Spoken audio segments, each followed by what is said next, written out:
We are in a different time now. And I was just speaking to some people about this. Okay? I was just speaking to some people about this. Where the people who built the slavery systems and who built the way this country is ran, which we have Independence Day that's coming up, I feel their bloodline is still in charge today. And we're just going to jump right into this, man. Let's just go ahead and just jump right into this. So I hope you guys are liking, subscribing, saying what's up. We're going to jump right into this, man. But yeah, what we are talking about today is a knowledge show. And it's for the issue that it seems they don't want people to have the knowledge. And they don't want people to know what's up. You know, I talk about my travels where I've traveled and journeyed to different countries and places around the world. And I gotta say, man, one great thing about going out there and seeing what's up is that you see that the culture is much different. It's much different than what's going on over here. There's no doubt about that in my mind. And that I was thinking today, as I was, taking my stroll or doing my nature walk, and I said, wow, it's really quiet out here. And like, that's a good thing in a way. Like, in a way, I'm like, that's a good thing that it's really quiet. But then there's also another part of me that was just like, that's also strange that it is really quiet. You know what I mean? It's like, wait, hold on. It's Friday night, or a Saturday. Why is it so quiet outside? Like, don't people want to go out and party, or don't they want to do something or live their lives? And I'm like, oh, okay. I get it. You know what it is? Is that everybody has to go and work tomorrow. And that's what they're saying. They're like, hey, you know what? Y'all got to go and y'all got to go to work tomorrow. And then it goes back to make me think about those people out there that say, oh, you know what? You need to get a job. You need to get a job. I was just thinking, man, that's easy. Anybody can go get a job. And anybody can get up and have to go to work tomorrow. I understand, man. We all got to hustle and bustle. Especially if we're in the United States of America. We all got to hustle and bustle. But let me ask you this, though. While you're hustling and you're bustling, are you also enjoying life? Are you enjoying what should be happening? You know, like, this is a question that needs to be asked a lot is, are you living higher lifestyles, or are you surviving those lifestyles? Like, which one is it? That's what we have to ask ourselves, man, because there's a difference. Like, just getting by is not really the point. And that brings me to what I wanted to say, which is part of this title. Let's talk about the system, current news, and a little politics. Just a little politics. I don't like to get into politics too much, man. I don't like to be political.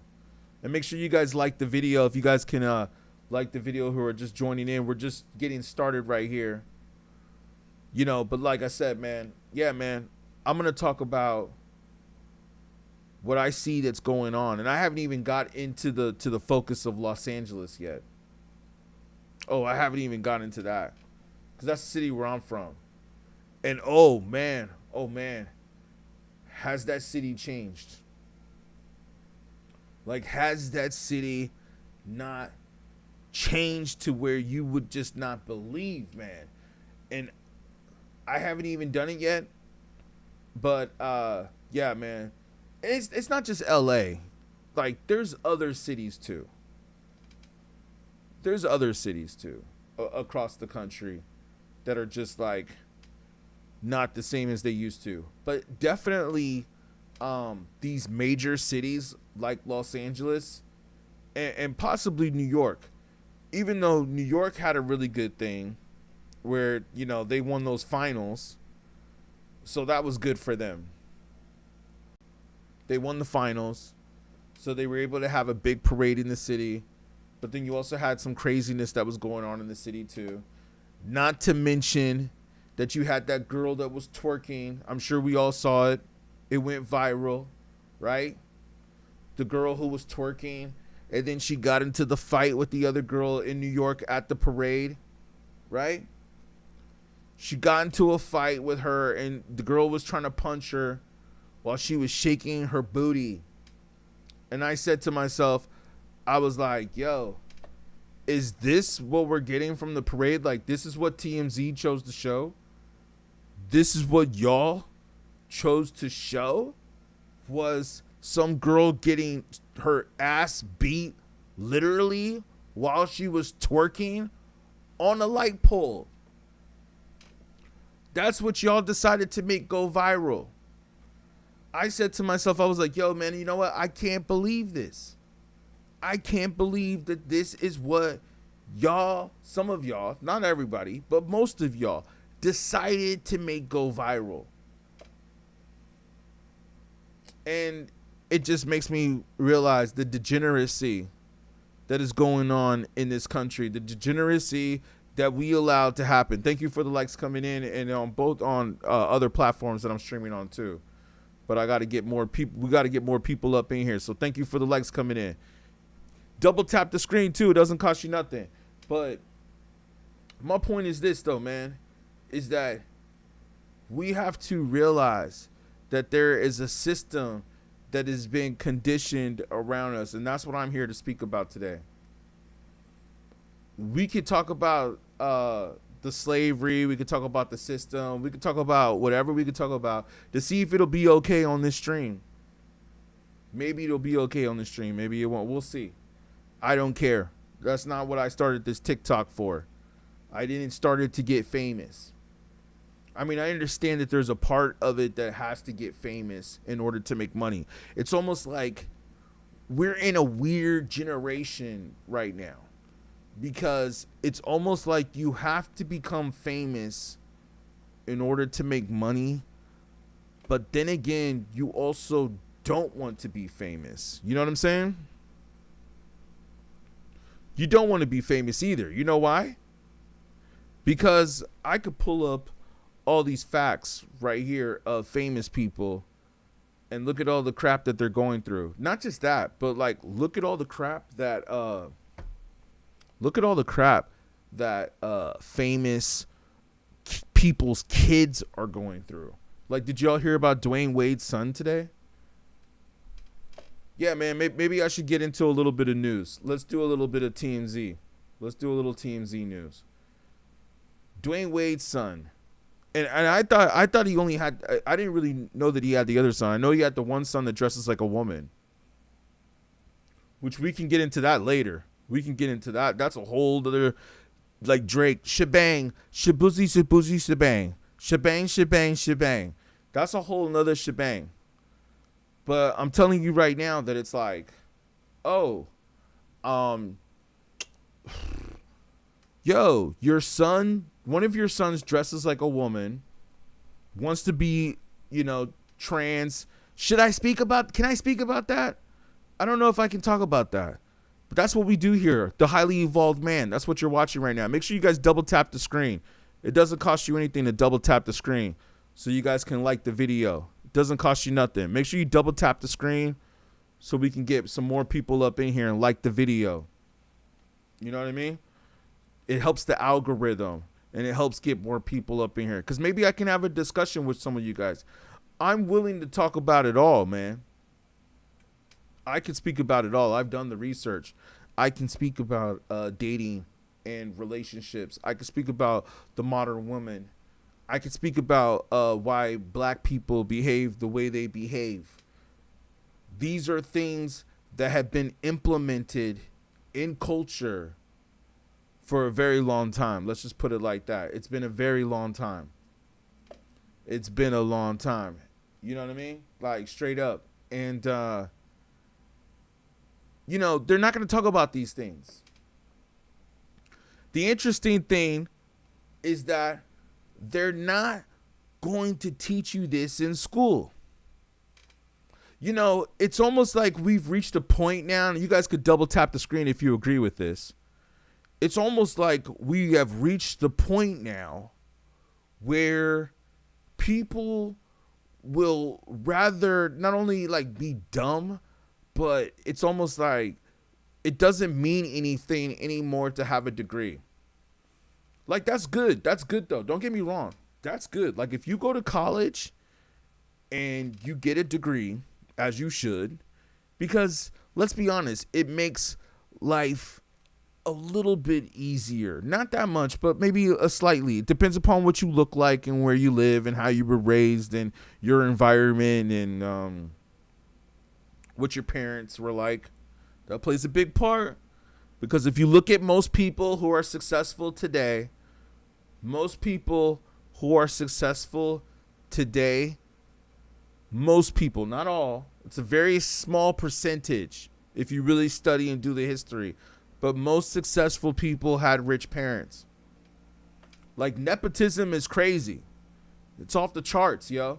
And you know what? I can tell you right now how crazy nepotism is. Nepotism is so crazy right now. And if you don't know what I mean by nepotism, what I mean by it is the fact of people getting born into, being rich, born into celebrityism. That's what I mean by that, by nepotism. People that are born into being famous or have famous parents or parents that are well off.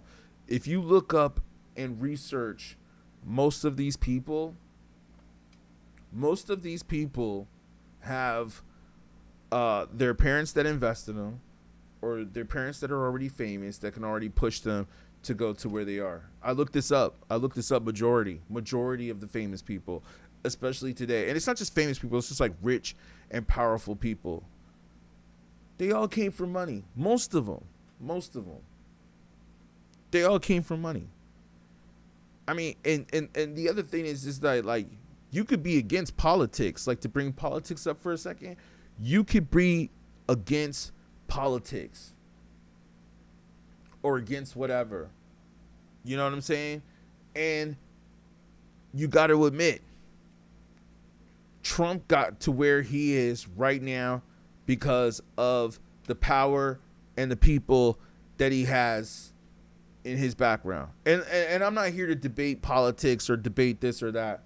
I'm not like that one guy who's on TikTok or YouTube. Well, he's on both, just like me, where he debates you about, like, how are you still a Trump supporter? How are you this? How are you MAGA? I'm debating MAGA people today. That's not me. I'm not trying to be political. But I can tell you this, though. That woman, she didn't have a chance against Trump. She didn't have a chance. She just was not answering the right questions or tough questions. And she wasn't doing the right thing. And it was like anybody with a brain and with the consciousness could see that. See, that's why sometimes it's good to not be so political. Like, I understand you might be rolling with certain people and they might be funding you and they might be putting money in your pocket. So you got to be down with them to a certain degree. But what I will say, though, is that, yeah, man, certain things, I just would be like, nah, man, I ain't cool with that, man. I ain't cool with that. But I understand, man. Some people you gotta roll, and you gotta roll with certain people, and you gotta do some things. But it's like anybody with a brain could see that she was not going to win the election. She was not going to win it. But you see, the other interesting part is that both of them came from money. Now, Obama, we haven't really done a lot of research on him, haven't we? We haven't, huh? Like, that's the interesting thing, is that nobody really does their research on Obama.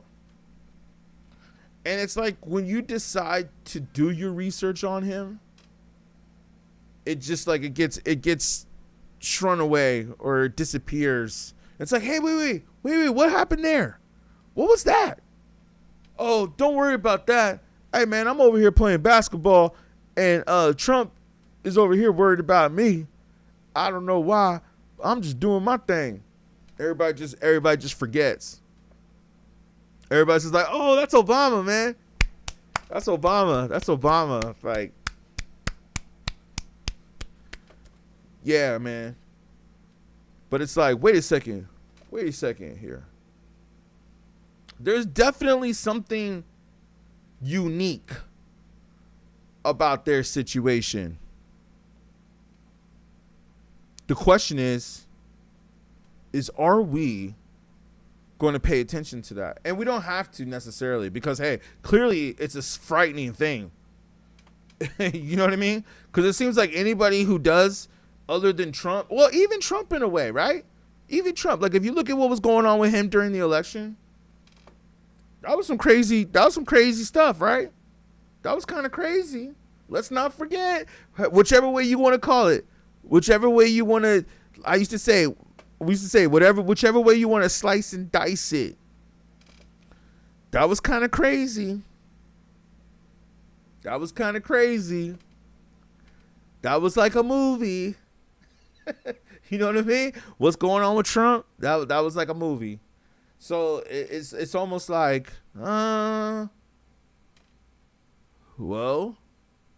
did he piss off the wrong people? Possibly. Maybe he did. Maybe he did piss off the wrong people. Just like other people we can think of. That's why I said, man, it's kind of dangerous to be famous. Who wants to be famous now, man? Anybody who's smart doesn't want to be famous. And the reason why we do this, you might say, well, then why are you doing this? Why are you doing this stream? Why are you up on here, or why are you doing that? Yeah, I ain't doing this for the numbers, man. I'm doing this because I believe in the culture, and this is a way to reach people. This is a way to get out there. You know what I'm saying? So if you feel me on that, make sure you double tap the screen. Double tap the screen and give us some likes. Even if you guys jump in and jump out, I don't care. It's all good. Just double tap the screen, get some likes, because I want to get this message out here to more people. That's why we're out here. So if you guys can double tap the screen, it don't cost you nothing to give a few likes. That's what it's all about, man. You know, it's all about the support and all that. Thank you. Feel you, fam. Thank you. Thank you, BB, for the follow. I appreciate you. Oh, man. Yeah. Thank you. I appreciate you so much. It helps get the algorithm going, you know? But like I said, man, I'm up here speaking some truth about the system, about current news, and a little politics. I don't want to get too political. I'm not trying to be like a Fuentes. Thank you. Thank you again, BB. I appreciate you, BB.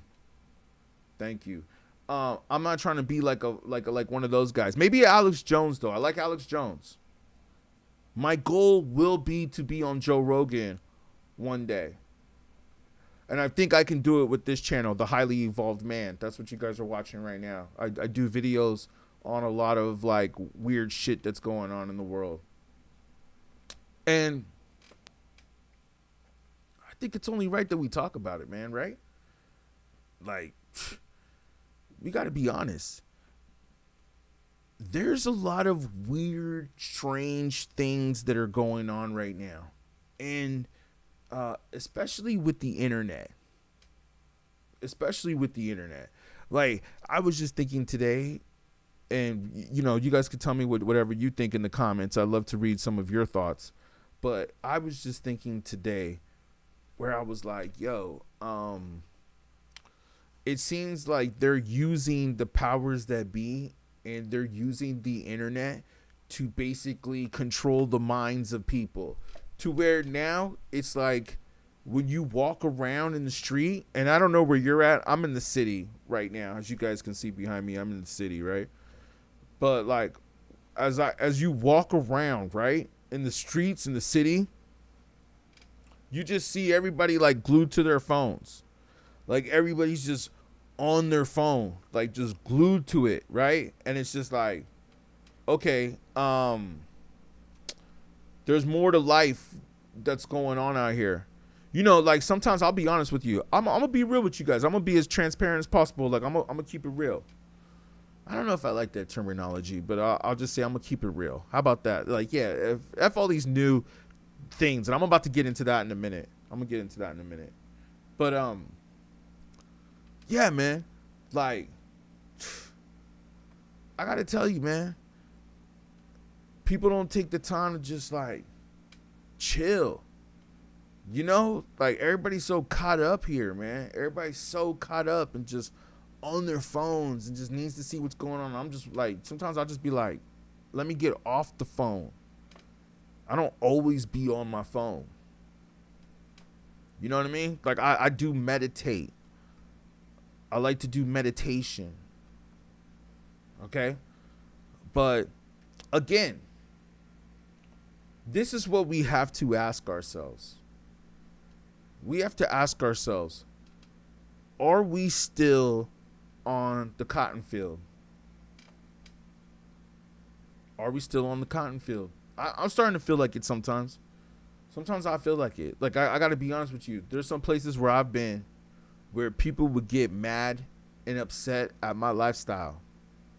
And I'm like, yo, I'm not bothering nobody. I'm not causing harm to anybody. Why are you worried about what I'm doing? But it seems like there's some people out there sometimes that are like, hey, wait. And I'll just be honest. This is exactly the way I see it as. They'll be like, hey, wait. He's having fun. How come he's having fun and I'm not? I'm not allowed to have fun. So therefore, since I can't have fun, he can't have fun either. And you need to be quiet like the rest of us. And you need to go to sleep. Why aren't you asleep like the rest of us? The rest of us are asleep. Why aren't you asleep? And I'm just like, yo, what you worried about my schedule for? What are you worried about my schedule for? And that will bring me back to my other point that I was making earlier about the job thing. I think it's so stupid when people say to someone, hey, why don't you go get a job? Hey, go get a job. You know what I mean? Like even the homeless people. When I see homeless people in the street asking for change. Like the day I was driving down the street and I saw this guy, you know how they stand on the freeway and stuff, and he's like holding a sign. He had like a whole sign that said like a whole paragraph. I was actually going to start reading it, and I was like, nah, I don't want to read it, because then if I read it, he's going to see I'm reading it, and we're going to make eye contact, and he's going to ask me for money. And then it was like that Kendrick Lamar song. You know, I forgot what song it was, but it was something about $1 that goes on to Pimp a Butterfly. Great song where he talks about this homeless man staring him down, and they make eye contact, and then once they make eye contact, it's like it's over. It's like the homeless man just got a hold of you. And it's like homeless people are weird too, man. Like sometimes, and I don't mean weird like, oh, they're weird because they're homeless. What I mean is that, have you ever had a conversation with a homeless person before? Like a real homeless person, not someone that's just like, okay, you know, like we've all been there. I'll be honest with you, I might have to, like, I hope not, but there's times where I'm like, damn, I don't know if I might have to sleep in my car sometimes. Because I'll tell you this, there's some jobs I just will not do. I don't give a shit. And some people will say, hey, well, at least you have a roof over your head. Yeah, that's true. But hey, you know what? I got dreams too. I ain't got time to be sacrificing my dreams. But what I was saying though is that, have you ever had a conversation with a homeless person? Like someone who's really homeless, like they've been on the street for like over 10, 15, maybe 20 years plus or something like that. Like, whoa, like you've been on the streets for a long time. And, you know, I'm one of those real down to earth people where It depends. I don't go just talking to like all random homeless people, but like there's sometimes like I'll be walking. Like one time I was walking down the street and this guy asked me for directions. He's like, "Hey man, do you know where this store is?" And I was like, "Yeah, it's just like right up there, right up the street." And so I was walking too, cause I do a lot of walking. I do a lot of working out. You know, I like to get exercise. He's like, "Yeah man, I've been walking real far." I was like, "Oh, for real?" I was like, "Where you coming from, man?" He's like, "Yo, I've been walking for like 10 miles, probably plus." I was like, "Why don't you just take the bus, man?" He's like, I could tell he was homeless. You know, dude had like on a backpack. He had on a lot of backpack, dirty clothes, dirty ass hat. I could tell the dude was homeless, had a beard, like long, you know, just not shaving. I could tell the dude had been on the streets for a minute. And I said, "Yo, man, why don't you just take the bus?" And he was just like, nah, you know, sometimes he said he feels bad asking for money or trying to ride the bus for free. I was like, man, these people don't care. They can see you're homeless. They're going to let you ride the bus for free. If anybody don't let a homeless person ride the bus for free, you're just a punk. You know what I mean? You're a punk if you don't let them ride the bus for free. And so we just started having a conversation because I was walking up the street to my spot, like about a block or so. And he was just like walking with me, walking and talking. And I just started asking him. I was like, "Hey, yo, man, so what's up? Like, why you out here, dude? Like, what's up?" And he was just, you know, I guess, you know, I find that a lot of these people ain't got no family, obviously, or no family that cares. Or maybe some of them are strung out on drugs. But you see, there's some that are not. There's some that seem like they know what's up and like they are intelligent. And it's like, "Yo, man, you seem pretty smart. Like, what you doing out here?" So, you know, they all got their little story. But what I'm saying, though, my point is that some of these homeless people got like some interesting stories, man. Like, they got some interesting stories, you know? And thank you, Chris, for the live. I appreciate you, man. And it's like, yo, man, yeah, it's interesting hearing some of their stories. And I told him this, though. This is the funny thing, though, or the interesting thing, I should say, is that after I was like, all right, well, here, I'm heading out over here.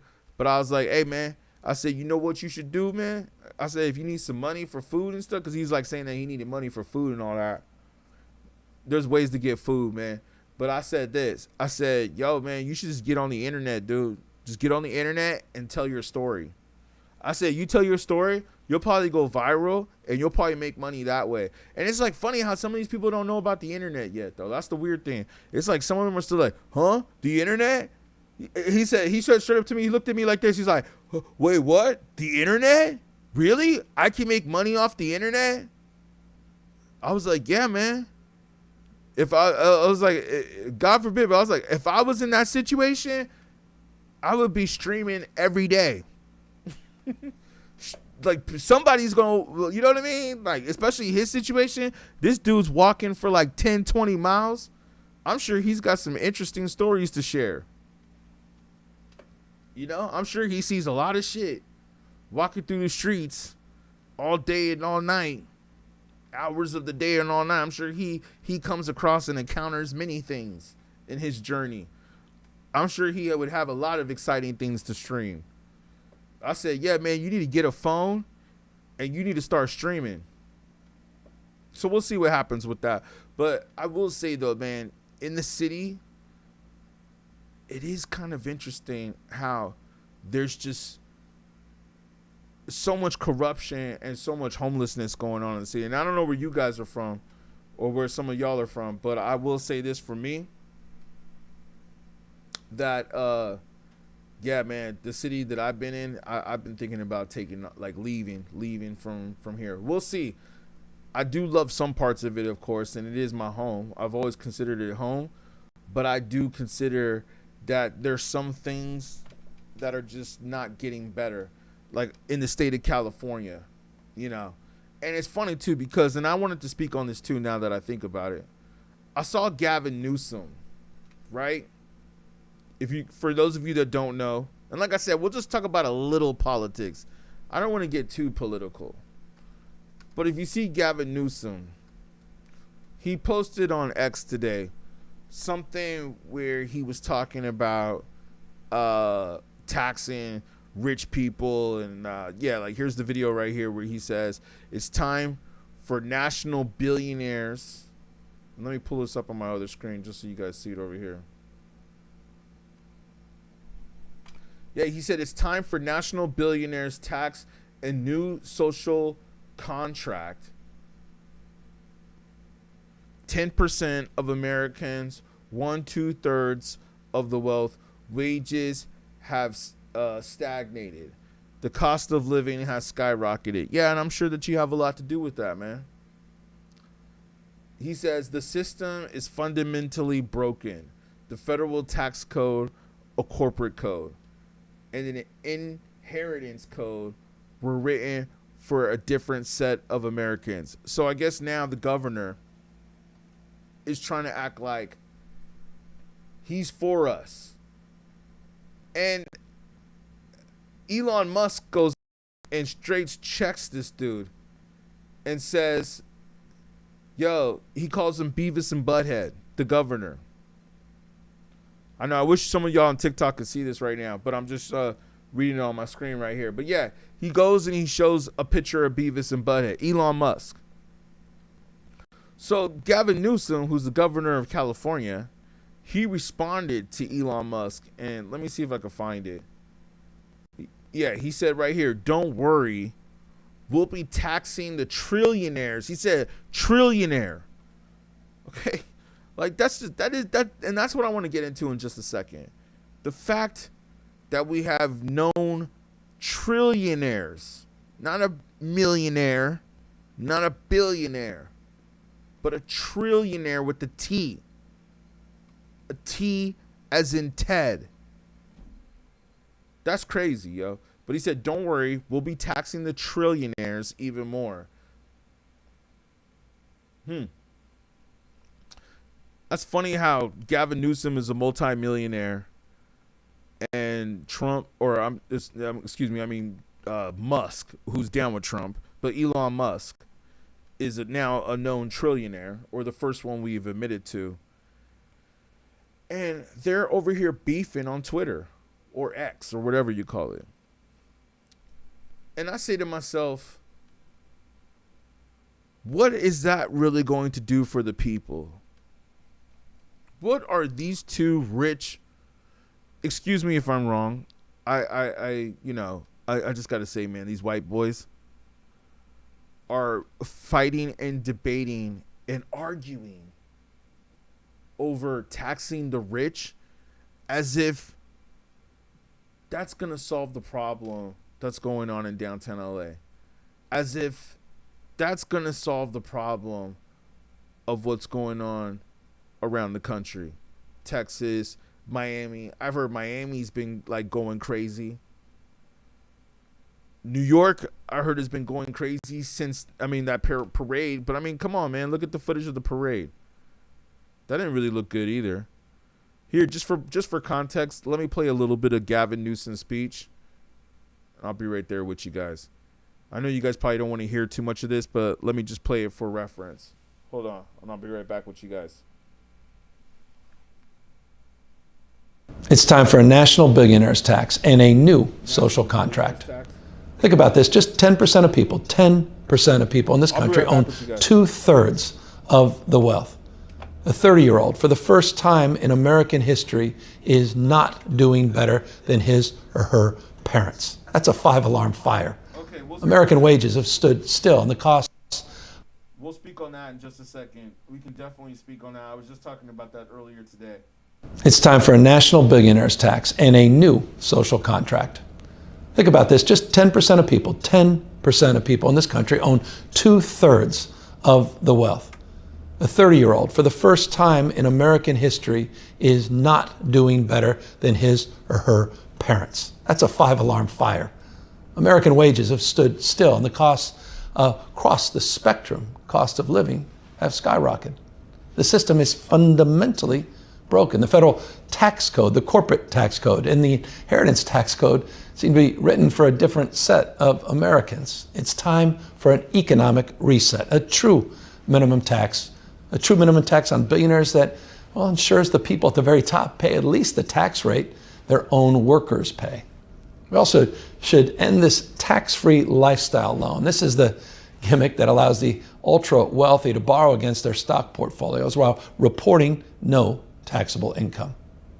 We also have to rewrite those inheritance rules so that the largest intergenerational wealth transfer in human history, estimated by, be $124 trillion that will be changing hands, doesn't lock in a permanent American aristocracy of inherited wealth. Time as well to return to the pre-2017 corporate tax rates, and time to close those offshore loopholes once and for all. And as AI reshapes the country, every American should own a piece of the future it builds through a national public equity fund. Trickle-down economics, it's been a, nearly 50-year experiment that has failed. Record corporate profits flowed into stock buybacks and executive compensation. It's time to stop pretending otherwise. We're nearing the 250th anniversary of this country's revolution. The system the American founders built, was designed to prevent the concentration of power in a few hands. But we've allowed that concentration to happen anyway, slowly and in plain sight over the course of decades and decades. But we can reverse it. We can reverse it together. It's time to democratize the American economy to save our democracy.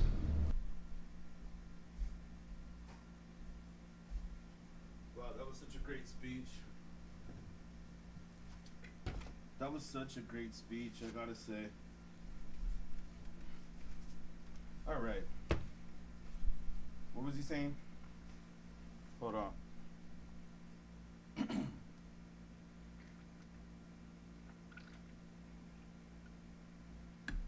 To save our democracy. To save our democracy. Yeah. I just wanted to play the speech right there. I know that he was just speaking in code words, but I think it's really important for us to analyze that.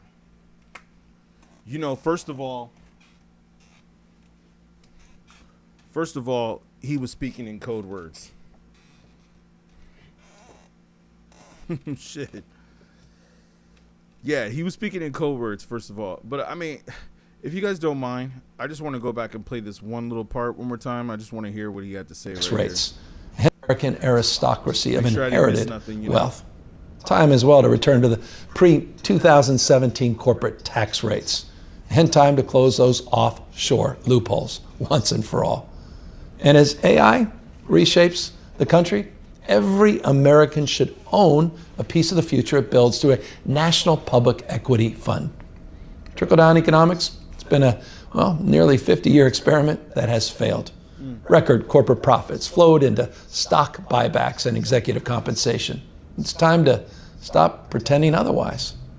We're nearing the 250th anniversary of this country's revolution. The system the American founders built, was designed to prevent the concentration of power in a few hands. But we've allowed that concentration to happen anyway, slowly and in plain.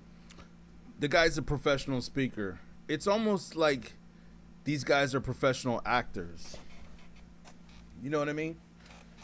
It's like they've mastered a script and they've mastered a presence on camera that needs to be studied, which I do study, actually. But I gotta tell you, this guy's bullshitting. And I'm glad that Elon Musk is calling him out on that. And I'm not saying that Elon Musk is also right about a lot of the things he does. I gotta say, a lot of the stuff that he has been saying, especially lately, has been sounding kind of, what do you call it? Racist? I don't know. I don't want to judge. I don't want to judge too much.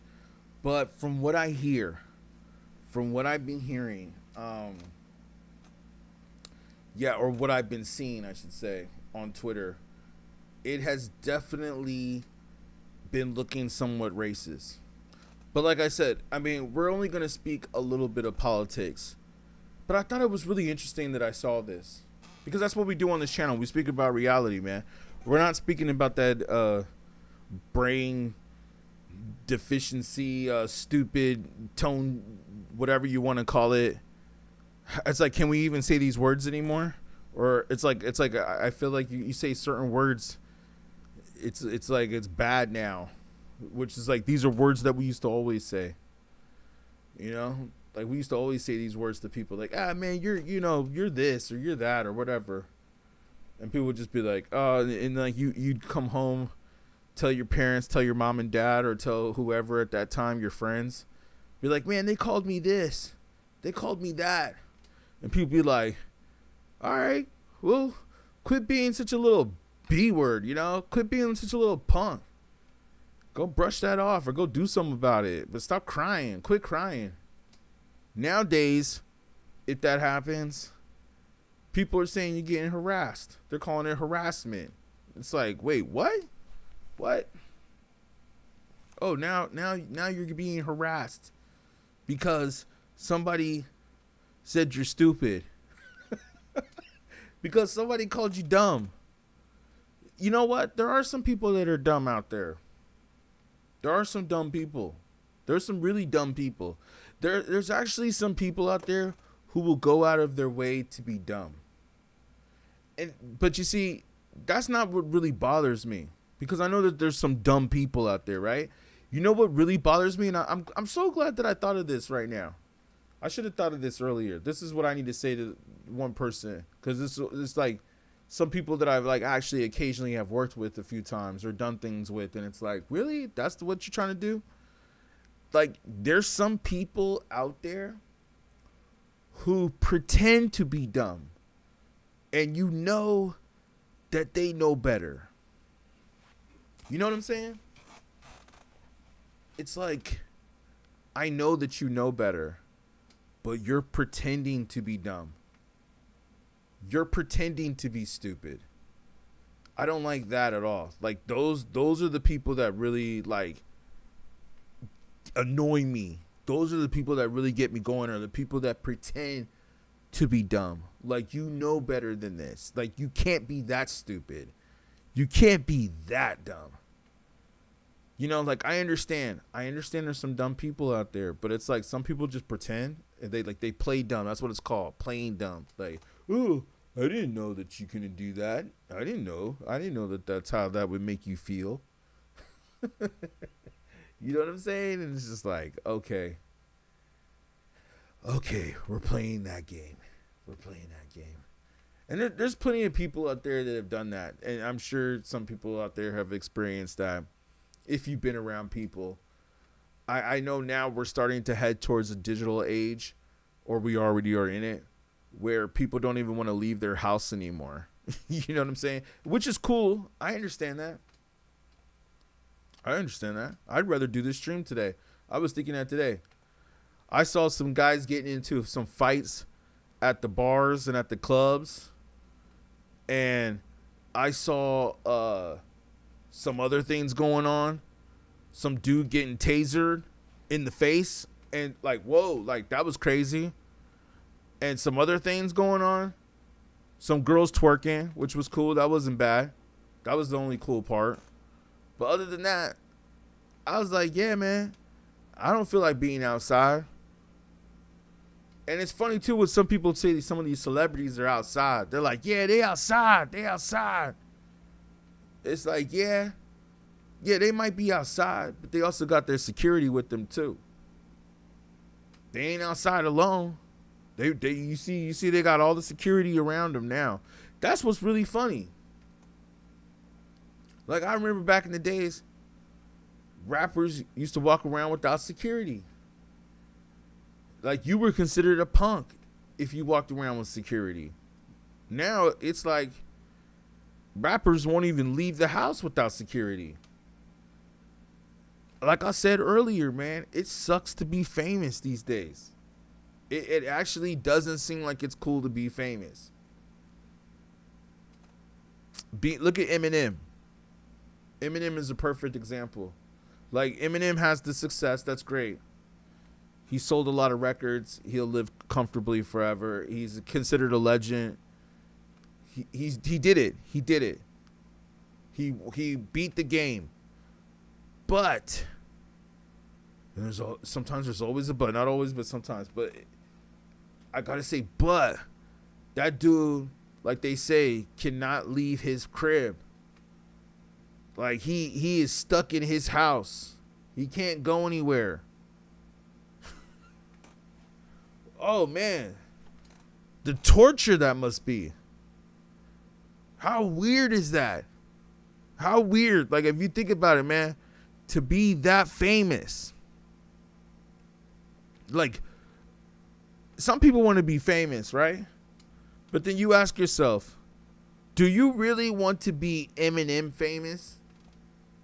Like that level of fame right there is just a whole nother level of fame. That's like Beatles level of fame. That's like Michael Jackson. Like, yeah, like technically, like he is the, like since Michael's not here right now, like he's probably the closest thing to Michael Jackson right now. Is probably like Eminem. Maybe close. I don't mean like as far as performance or as far as songs, but I'll say like as far as like star power. Like somewhat. Michael Jackson still had that level above everybody, let's be honest. But I think that Eminem definitely has the star power that's close to that level. Like he's definitely close to that level. You know what I mean? Like he's like Tom Cruise of rappers. The Tom Cruise of rappers. Because, you know, like, yeah, as far as acting goes, like, Tom Cruise is at that level. Like, you probably see Tom Cruise walk into a room. I'm sure everybody's like, oh, that's Tom Cruise. Hey, that's Tom Cruise over there. Even the biggest people, even the most famous and rich people, I'm sure they're like, oh, that's Tom Cruise. Like, that level of fame, that's a whole different level of fame. That's a whole different level of fame. That's like, you're at like religious level now. Like this dude could start a church if he wanted to. You know what I'm saying? Which Tom Cruise kind of did with Scientology, right? Tom Cruise kind of did that with Scientology. Oh, and let's not get into that, man. Let's not get into the topic of religion. Because I'm going to tell you right now, man, I can go deep on that topic. As a matter of fact, if you guys have any religious questions that you want to ask me, or political, go ahead and ask me and I'll try to see if I could do my best to answer them. But I can tell you that there's definitely things that have been put in place to manipulate and control you. And of course, I'm sure that some of us have heard this before, but it's like it goes back to that movie, The Matrix. The movie, The Matrix, was very much ahead of its time. And not only was it ahead of its time, but it's just like, yo, man, the whole concept of the movie was just right on point. About a lot of it just being an illusion in your mind. And I think that is a lot of what's going on currently. You know what I'm saying? Like, I think that is what's going on currently right now, is that we are all like in this illusion. And I'm trying to think of like the best way to like say this to not come off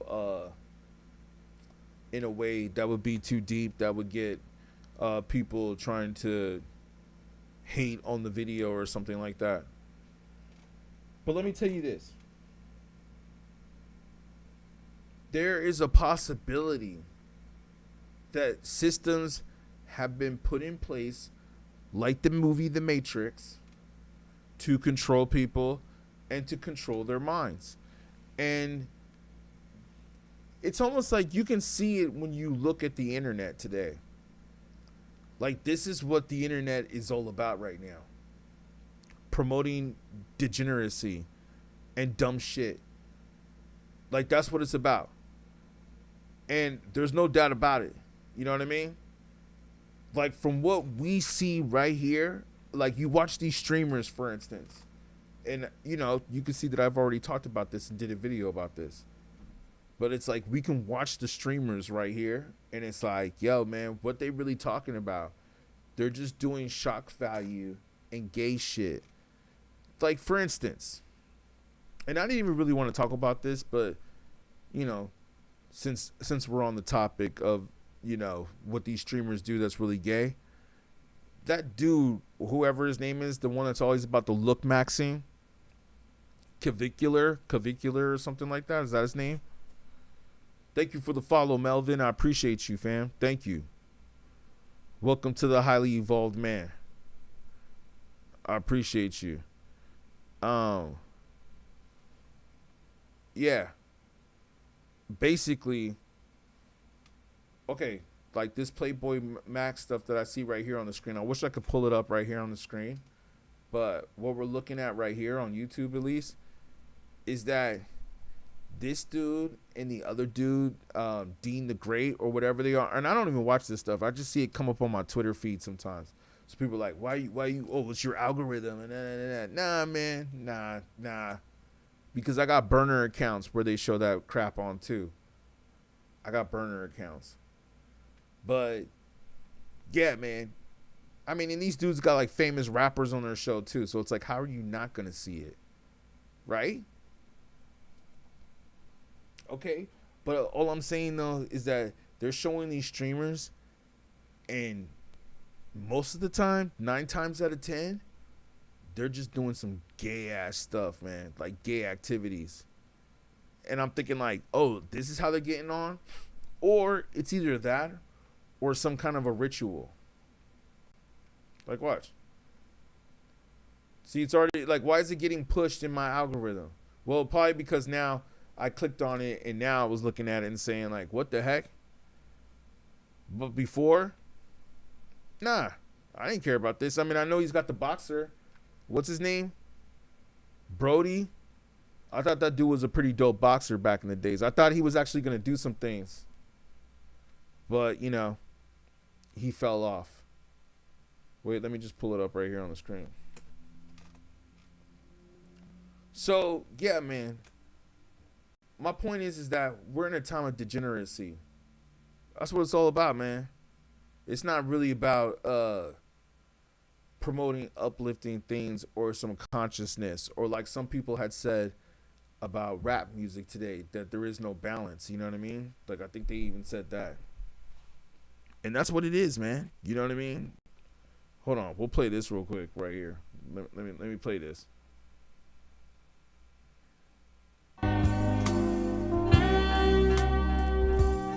See, I don't even know why they even chose that music. I don't even know why they even chose that music. Hold on, I'll be right back with y'all.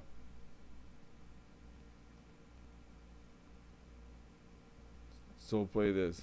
But this face is nice. Yeah, see, I don't even want to watch that. I don't even want to watch that. I have to ask myself, when this dude Cavicular, who does the streaming, and sorry, I just wanted to adjust my mic real quick, so I was going to maybe just like tune it back in a second.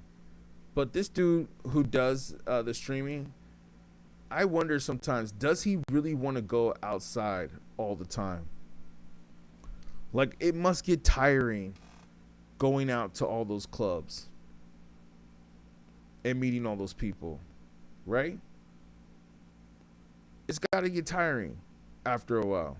I don't know, man. But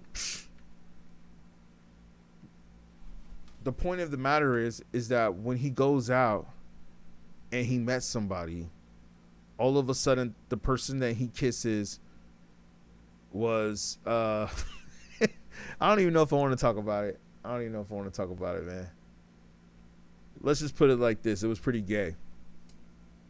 And I was just thinking, well, if you're going to the club every night and you're just hooking up and kissing random people, and plus you're getting drunk or high, chances are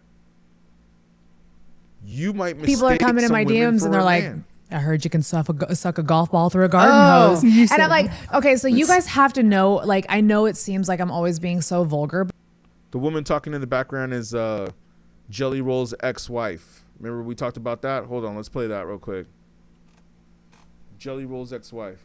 I'll be right back. But people are coming in my DMs and they're like, I heard you can suck a golf ball through a garden hose. And I'm like, okay, so you guys have to know, like, I know it seems like I'm always being so vulgar, but people write in and they ask questions and I answer them. I think there's nothing wrong with sexuality. I think there's nothing wrong with being honest about pooping or, you know, buttholes or like medical stuff. Someone's got to freaking do it because somebody no one has to out do there it. is. Like, I mean, and I'll be that girl. But I've seen this narrative online where people are like, Bunny was embarrassing Jelly and that's why he wanted the divorce and she's not good for his PR. And I'm just like, please, like, it's not me. Okay. It's not me. And that's completely false. Yeah, but I'm never going to shame anybody for asking us a question. And I'm never going to pretend people are coming in my DMs and they're like, I heard you can suck a golf ball through a garden hose. And I'm like, okay, so you guys have to know, like, I know it seems like I'm always being so vulgar, but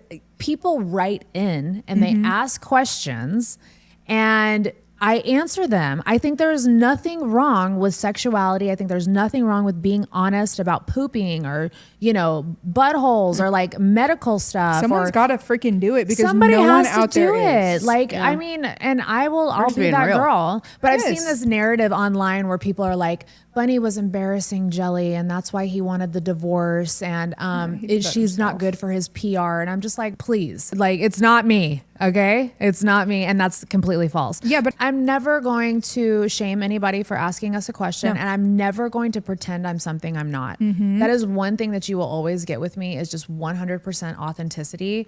And if it makes you uncomfortable, then fucking don't watch me. That's a you problem, not an us problem. Exactly. Like,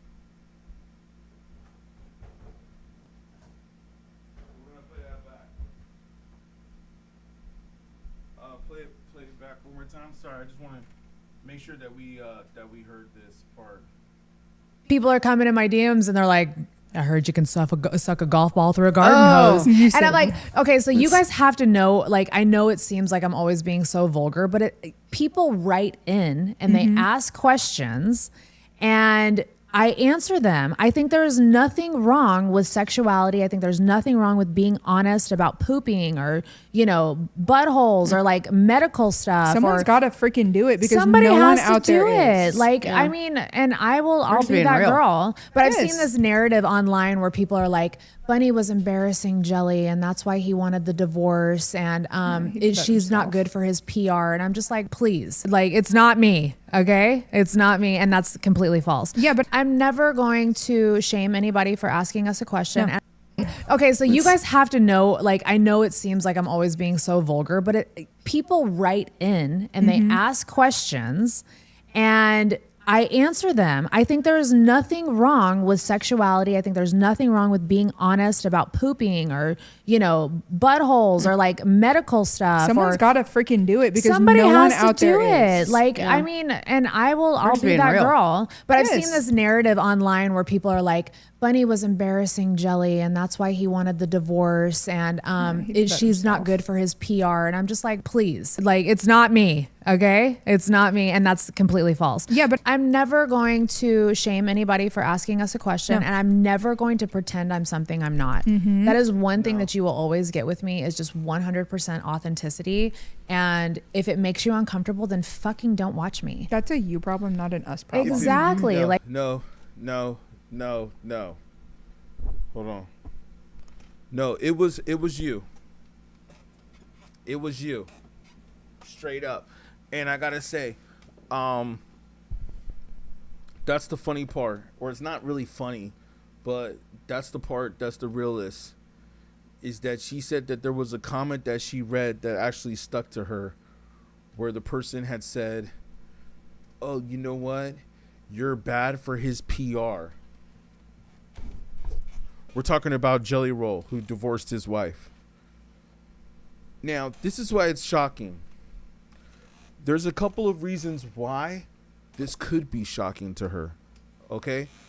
The one reason why it's shocking is because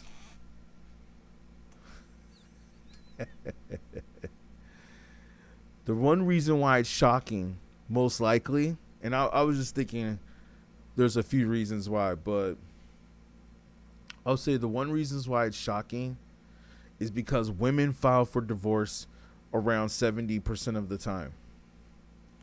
Okay? So when a man files for divorce, it's not the norm.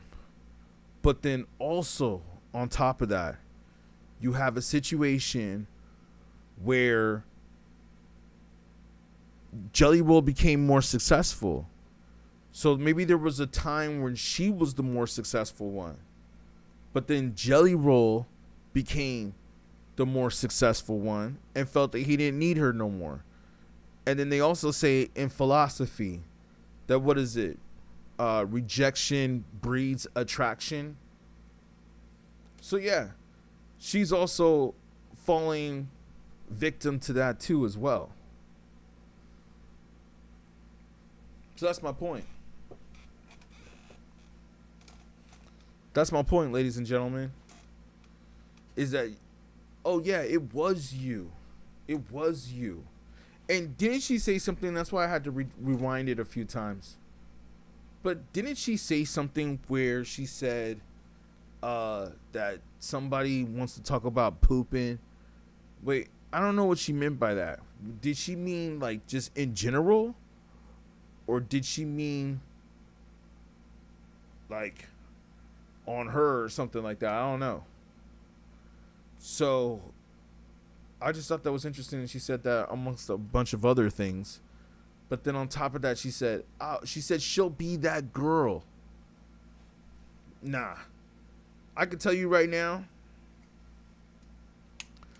that's not something that Jelly Roll probably wanted to hear. Probably not. Jelly Roll probably did not want to hear his wife speaking like that. And I'm sure that there's probably been occasions where they would be out and she would be talking and saying certain things, and he probably was just like, that's not how a wife should talk. And you know why he probably felt that way? He probably felt that way because, what's it called? Look at what she said right here just in this minute clip on this podcast. And I know some people are wondering why is Drake in the picture right here? I was wondering that too. I think it might have been clickbait. But I think they were saying something about how Drake was like in her DMs, or maybe Drake told her before it happened to, whatever. But, those are rumors. We don't even know if that's really true. All I do know is that it's very interesting what's going on with these relationships. And we can always talk about this. But I think I might save that for another stream. But yeah, man. Like there's also, we know the relationships and the divorces. There's a couple of big divorces that happen. Oh man, I don't even want to get into it. But there's a couple of divorces, I'm sure, as you guys know, that had happened, where it's just like people didn't see it coming. But let's just be honest, man. We're in a generation now where we have cell phones and we have the internet and we have people being manipulated through all kinds of technology, as I was saying earlier. And there's obviously a plan to try to shut down the minds of people. And they're using technology and the internet to do it. This is the reason why these people get famous, get pushed, they get this viral content. I was just thinking about this today. Like, most of these rappers that I see out here that are rapping, most of these rappers that I see, it seems like they only got famous because they got a little push from a record label. And that's what separates them from a lot of the other rappers. But not to really speak on rap. What I'm really speaking on is success. Or what little bit of success one might have. You know what I mean? It's like one little bit of success that they may have. Okay, but like we were talking about earlier on different streams. We'll just say this. We won't have to say any names. We'll just say you got these mainstream people, whether it be actors, rappers, and let's not even get into the Spider-Man or the Supergirl that just came out. Oh man, I can't wait to go see that movie. I'm going to go see that movie in theaters. I know people are going to say, like, why are you going to go see that movie? Because I know that it's going to be a feminist movie. That's why I'm going to go see it. I'm going to go see Supergirl because I know it's going to be a feminist movie. And that's going to be the next talk that we're going to bring up. But yeah, man. I mean, you got to watch out, man. Got to watch out for what's going on here. But here. Let me pull that up. But yeah, Jelly Roll's wife, I'll just say this real quick with her. She said a lot of things in that interview that I don't know if she was just talking like that because now she got divorced. She was like, "Oh, trust me, honey, it ain't me. It ain't me." It's like, are you sure about that? Sometimes maybe you could be the problem. Sometimes people need to analyze that. Like, you know what I'm saying? Like, some people just don't really have common sense. And you start to realize, too, that you don't have to necessarily have common sense to get rich. Like, there's some really dumb people out there that have gotten rich. Hold on.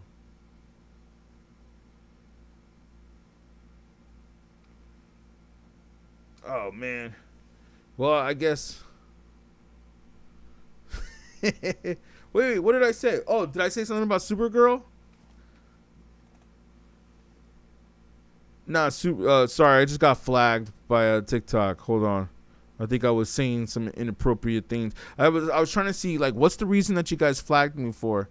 And then they said, "Oh, because you were giving misinformation." What? I was giving misinformation because of Jelly Roll, or I said that Supergirl was a feminist movie? Maybe that was it. I don't know. Hold on. Yeah, I don't think it does. I don't think it has anything to do with whatever you guys are talking about. We're going to dispute that. But it's all good. We've already been going on for about an hour anyways. Thank you guys for tuning in. I appreciate it, man. Probably about to hop up out of here. But I will close with this speech. I will bring up Supergirl. The Supergirl movie, to me, let me take my glasses off for this one. The Supergirl movie will be the most feminist, anti-masculine movie that will ever come out. Well, at least for right now. And you will see this. You will see this. You know why? Because look at the people that are already going to the movie. Look at the people that are already going to go see the movie. You have men that are dressed up in Supergirl outfits going to the theater. So it's reached that point. Now, I already knew that when I heard the advertisement for this movie, I was already under the impression of like, oh, okay. Seems like a feminist movie. Just the casting, the outfit. I saw the previews too because, you know, when I went to go see Michael and all that, they showed the preview of the Supergirl movie. Okay? But, yeah. I gotta say, after seeing the preview, I was like, okay, feminist movie. But then it got worse. When I started seeing just this weekend, because I think this was the opening weekend, when I started seeing this weekend, I was like, yo, man, um, it's getting a little worse than I expected. But the funny thing is that a lot of people are talking trash. Look, my point is this. They could do a Supergirl movie. I'm not tripping on how she looks. Okay, see. So they're saying that she was hot right here. I don't know what TV show she was on. Huh. Well, see, this is the problem, man. Is that they're trying to make women masculine.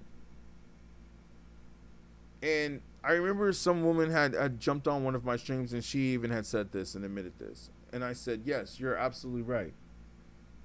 She said, oh, you know what? The women are trying to compete with the men. And I said, you're absolutely right, they are. The women are trying to compete with the men. At least in this country they are. And I really do believe that that is the reason why we have a movie like Supergirl right now that's coming out. It's because this whole feminist thing is just out of control. But it's like, even if you don't, and hopefully it's okay for me to say this. Hopefully it's all right. You know, I don't know if I think the stream already got flagged, so whatever. But yeah, man, we're in the feminist movement straight up to where the fact that they even want to do a Supergirl movie. Okay, and right here on whatever website this is, I don't know what website this is, but they give it a B-. So, I mean, I don't know what credibility they have, but a B- sounds like they're trying to say the movie is kind of good. I'm sure the movie's entertaining. Don't get me wrong. Damn, they sure did the AI to really make fun of her. Yeah, I'm sure that it's really entertaining.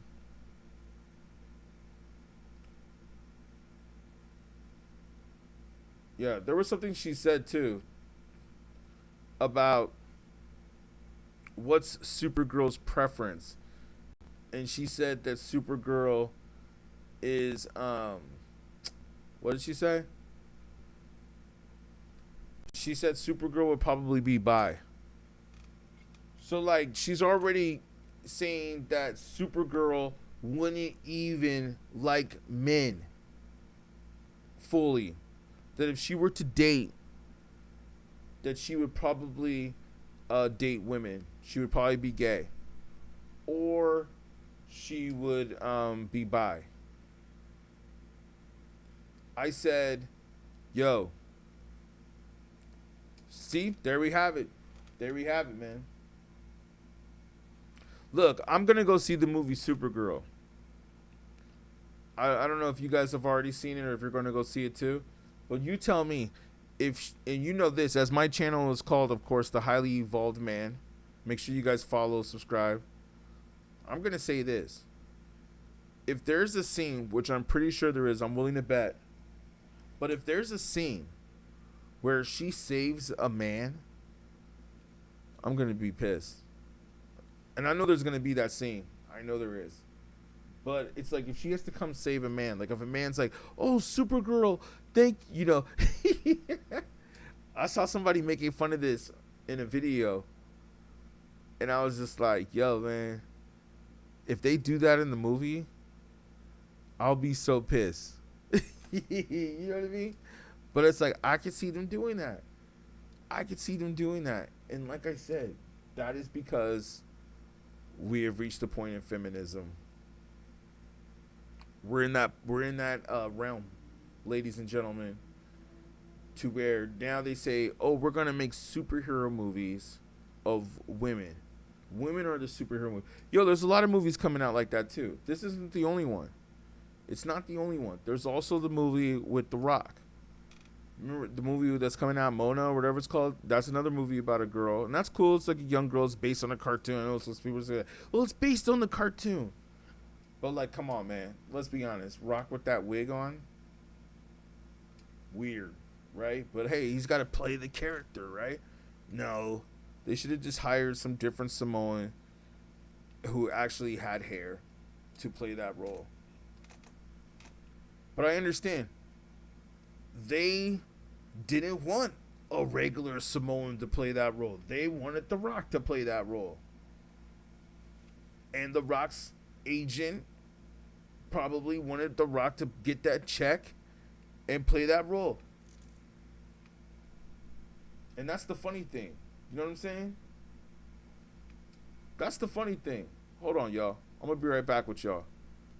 Thank you for tuning in, though. I appreciate y'all. Wait. I'll be right back with y'all. Fix something. Yeah, that's the funny thing.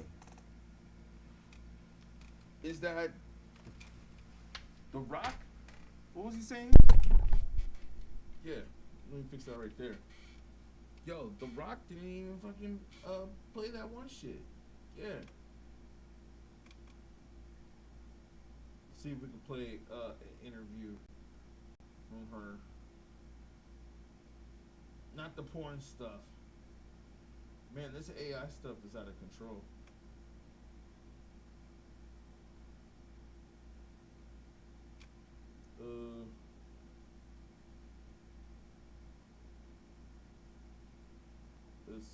Let's see. I should find the part where she said about the lesbian.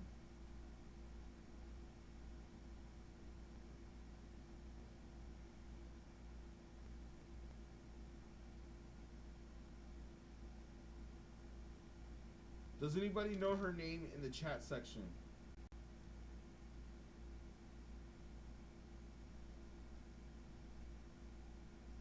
Goes out now.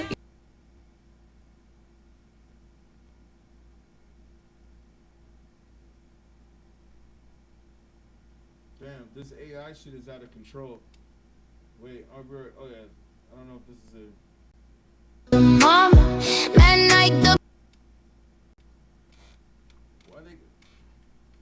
Why they gotta do her like that?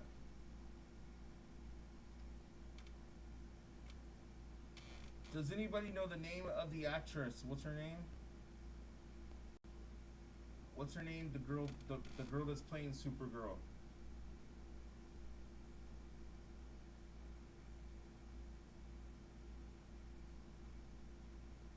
Let's see if we can find her.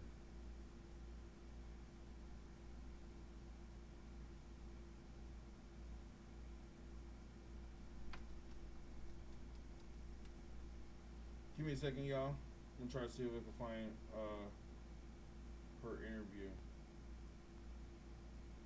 Yeah, this may be it. But in honor of Pride Month, as I'm getting all these questions. Oh, here we go. And we're still in Pride Month. It wasn't, but in honor of Pride Month, as I'm getting all these questions. I don't know. I think that what makes this film so beautiful is that it's not centered around a man. It's not centered around love at all, if anything.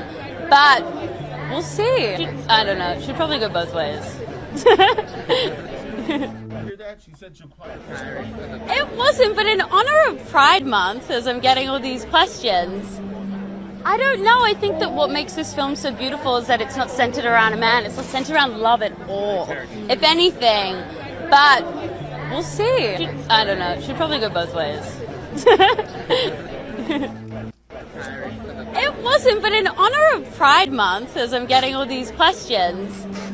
I don't know. I think that what makes this film so beautiful is that it's not centered around a man. It's not centered around love at all, if anything. But we'll see. I don't know. Should probably go both ways. It wasn't, but in honor of Pride Month, as I'm getting all these questions. I don't know. I think that what makes this film so beautiful is that it's not centered around a man. It's not centered around love at all, if anything. But we'll see. I don't know. Should probably go both ways. It wasn't, but in honor of Pride Month, as I'm getting all these questions. I don't know. I think that what makes this film so beautiful is that it's not centered around a man. It's not centered around love at all, if anything.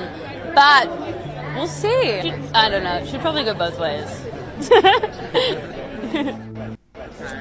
It wasn't, but in honor of Pride Month, as I'm getting all these questions, I don't know. I think that what makes this film so beautiful is that it's not centered around a man. It's not centered around love at all, if anything.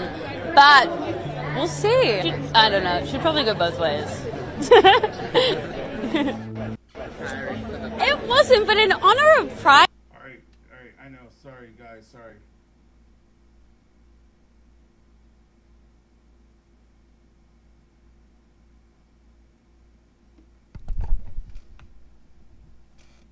Yeah. Hold on.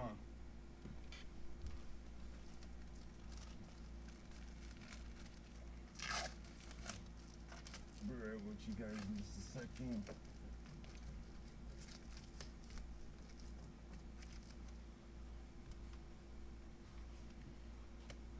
She'll probably go both ways.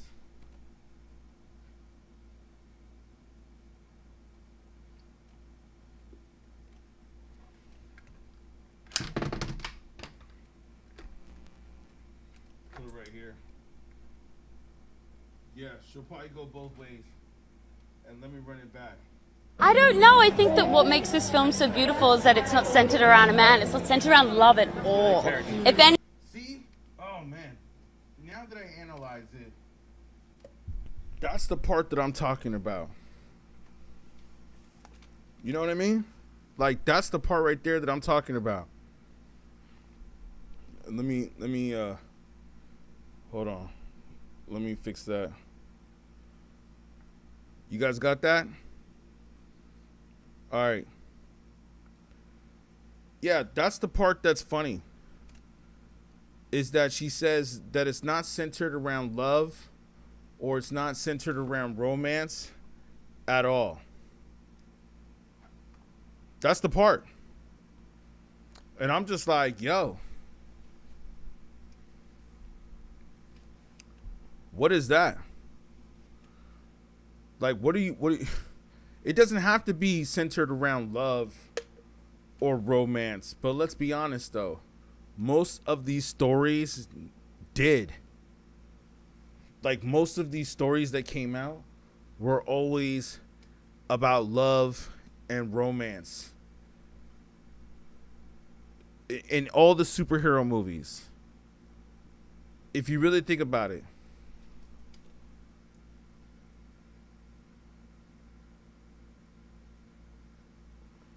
Yeah. In all the superhero movies, if you think about it, they all had a love interest. Okay? They all had a love interest. So this whole talk about, oh, well, it doesn't really have anything to do with the man. I think she said that in the interview, right? We'll go back just to, make sure that we're right.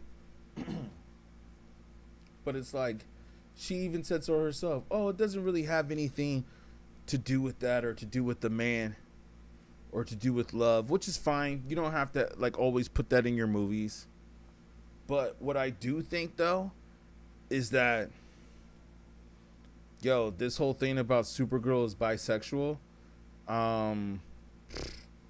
That's just something right there that I don't know if I should say is cool. I don't know. Like, when you think about the fact that kids are involved and that kids are reading this too, and they're watching the movies and wanting to inspire like that because kids like superhero movies, but apparently a lot of adults do too now. Or always have. Yeah. We have to watch out here, man. We got to watch out. This is going to be a feminist movie, and as I mentioned earlier, I cannot wait to see it because I know that there's going to be so much feminism in this Supergirl movie.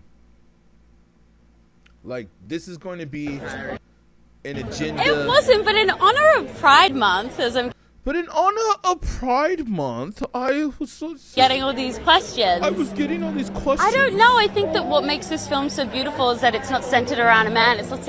I think what makes this film so beautiful is that it's not centered around a man. You see, that's the point that I'm making here. That's exactly the point that I'm trying to tell y'all, man. Is that it's almost like for those of us that went and saw the Barbie movie.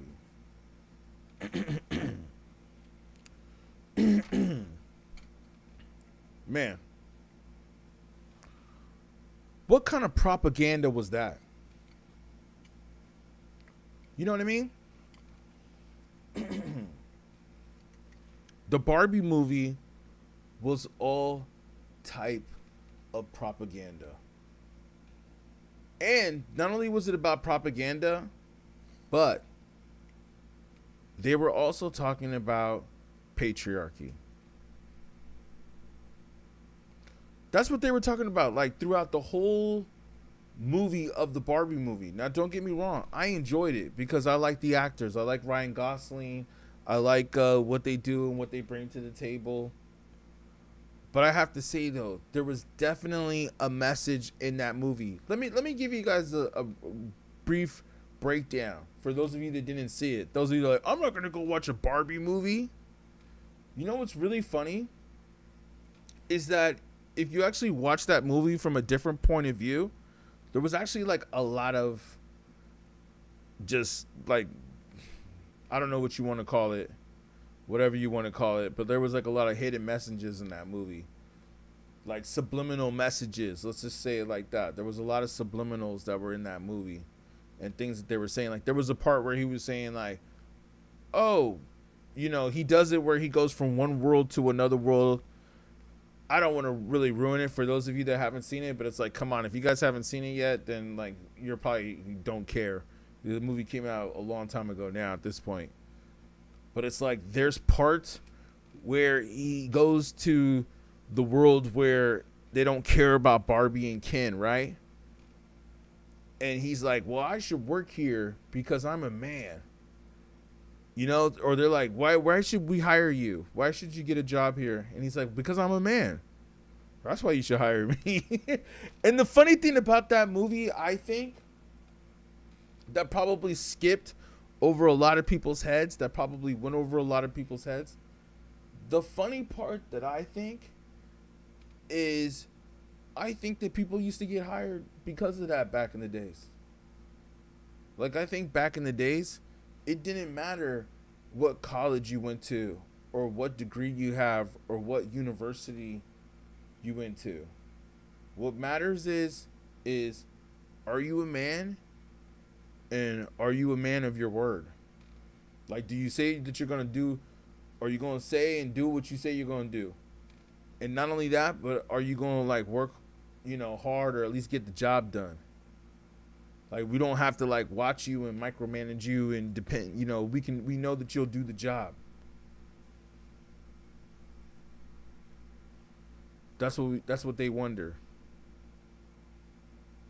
So, yeah, man.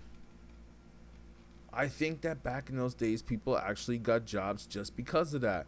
Whereas I think nowadays, I think there's all kinds of politics that go into it. I mean, there's probably always been that. But a lot of it is like, well, do I like you? Do we get along? You know what I'm saying? Like, I think that when you go on an interview, when you go on a job interview, I think that the main thing they wonder is, do I like this person? Hold on for just a second. Yeah, do I like this person? Do I see myself working with this person for 12 hours a day?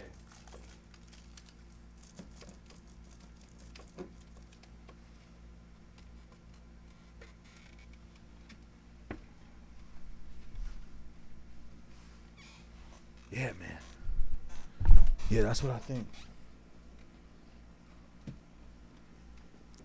That's what I think. That's what I'm on it.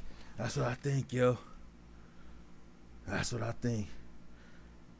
Do I want to work with this person for 12 hours a day? Think about it, man. Isn't that great, though? That you could do the whole Supergirl thing. I haven't. Do you watch a lot of comic book films? Sometimes. Yeah. Have you gotten more into it through this experience and James Gunn kind of telling you about the ropes? Yeah, definitely. Yeah, I'd say my favorite superhero film is The Incredibles. Yeah. That film Great choice. is so good. Both of them, amazing. And we'll get a third one soon too. Hopefully, yeah. You ever watch the original? It's going to be very interesting to hear her with an American accent. So we know that she's not even American. I tell you, man. There's a lot of Europeans I can see they're starting to come to America and act, and they're learning American accents. These people are professional actors. Now, should we do this, which I know a lot of people probably don't do or haven't done yet? Should we do our research on her? I don't know. I don't know if I want to do my research on her, because if I do my research, then it's going to be like, I'm probably going to see a bunch of things, and then we're going to go down that whole rabbit hole, and then I'm going to be on this stream for like a whole nother hour. I don't know if I really want to be on here for another hour, but I've already been on here for like over an hour, but thank you for all those that tuned in and all that. But like I said, man, this movie is going to be a straight feminist attack on masculinity. Like I said, she even said that she was happy at the fact that there was no man in this movie, or that it's not centered around a man. And as I mentioned earlier, this brings me to my point. Okay? Like, this brings me to the point. Just want to fix that light right there. Yeah, this brings me to the point of what I want to make clear to y'all right now.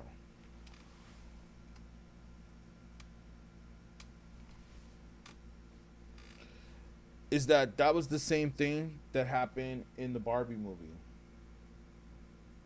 Okay? Like, in the Barbie movie, I forgot what happened at the end, but I think it was like, and like I said, if you haven't seen the movie by now, you don't care. So, I think that there was a part where she was saying like she didn't need Ken anymore. She was like, I don't need you anymore. I don't need to do what you want to do. We don't have to do that anymore. So she said like, I'm done. I'm out of here. And boom. She was done, son. And I was just like, yo, that's not how Barbie and Ken, I think, played it off. I don't think that's how they did it.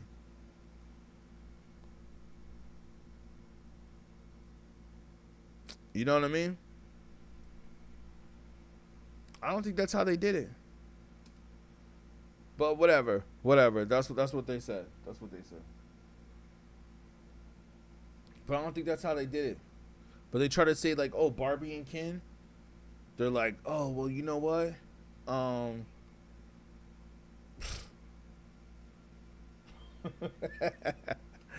Yeah, my bad.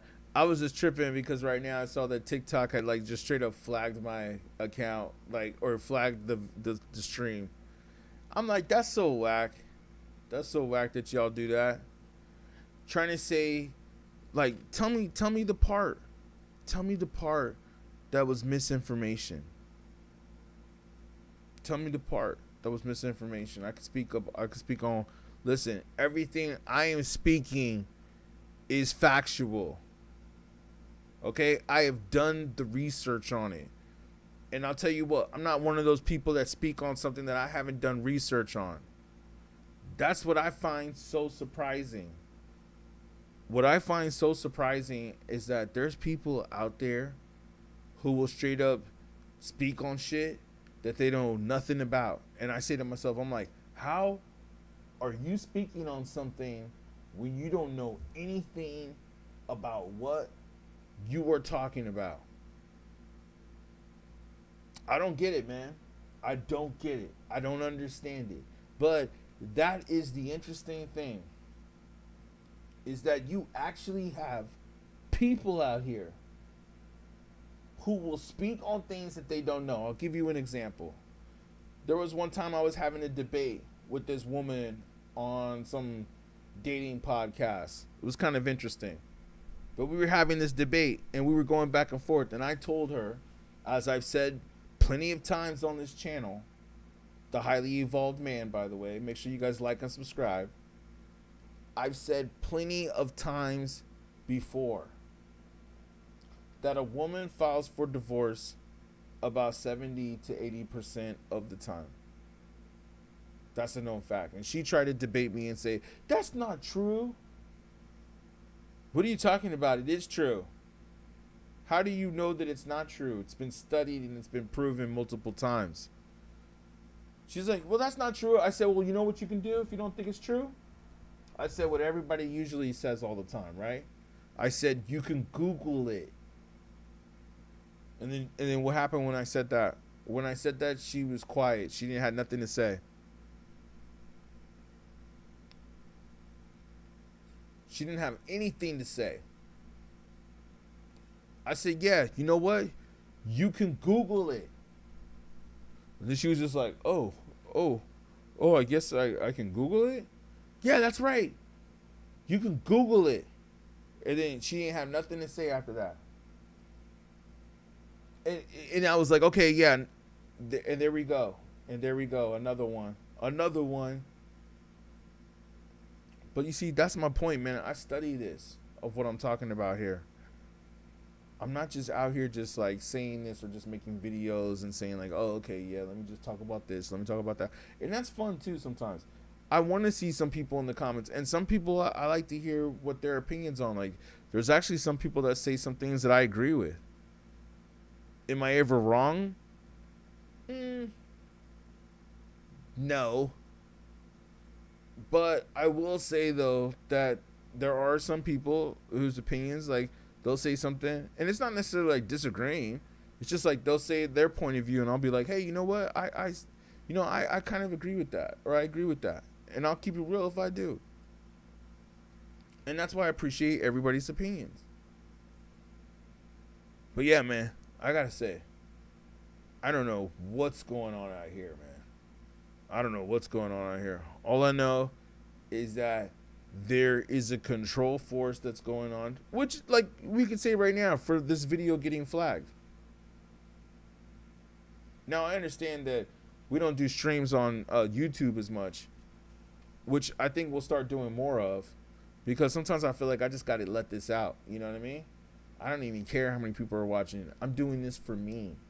This is my therapy. Okay? And I'm letting this out. Like, I got to get this off my chest. I got to say this. I got to speak on this. I saw some things going on that I was thinking about this week. And I said, you know what? I want to speak on this. And I know I usually do weekend afternoons, which I will still do our regular scheduled program tomorrow. So I got to make sure, probably get out of here in a few minutes, so we can, basically do our sermon tomorrow morning. Thank you for those of you that are joining. Make sure you guys get my book. I'm about to write this book. I'm already writing it, but, about to finish the book, I should say. Make sure you guys get this book that I'm about to put out. And we can speak on it. Women are allowed to join too, but this is going to be mostly a men's group.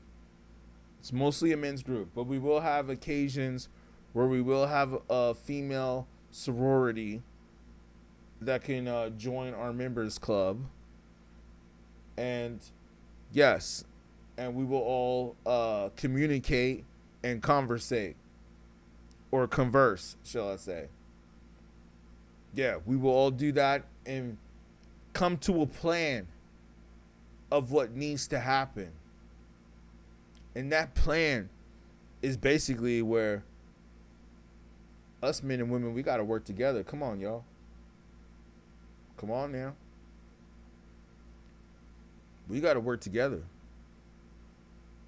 That's what we got to do now. And you see, the interesting thing is that I feel that there, like I said earlier, that there's a system in place that doesn't really want us to work together. That's what it seems to me. Yeah, it seems to me that there's a system in place that doesn't want us to really work together. But I'll tell you what, man. If we're able to work together, man, I got to tell you, like, we'll be unstoppable. For real. You know what I mean?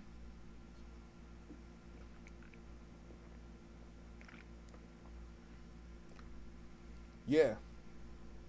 Like, if we're able to, like, really come together and work together, we would be unstoppable.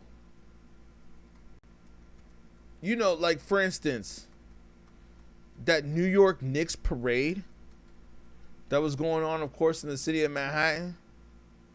Yo, and I gotta tell you this, man.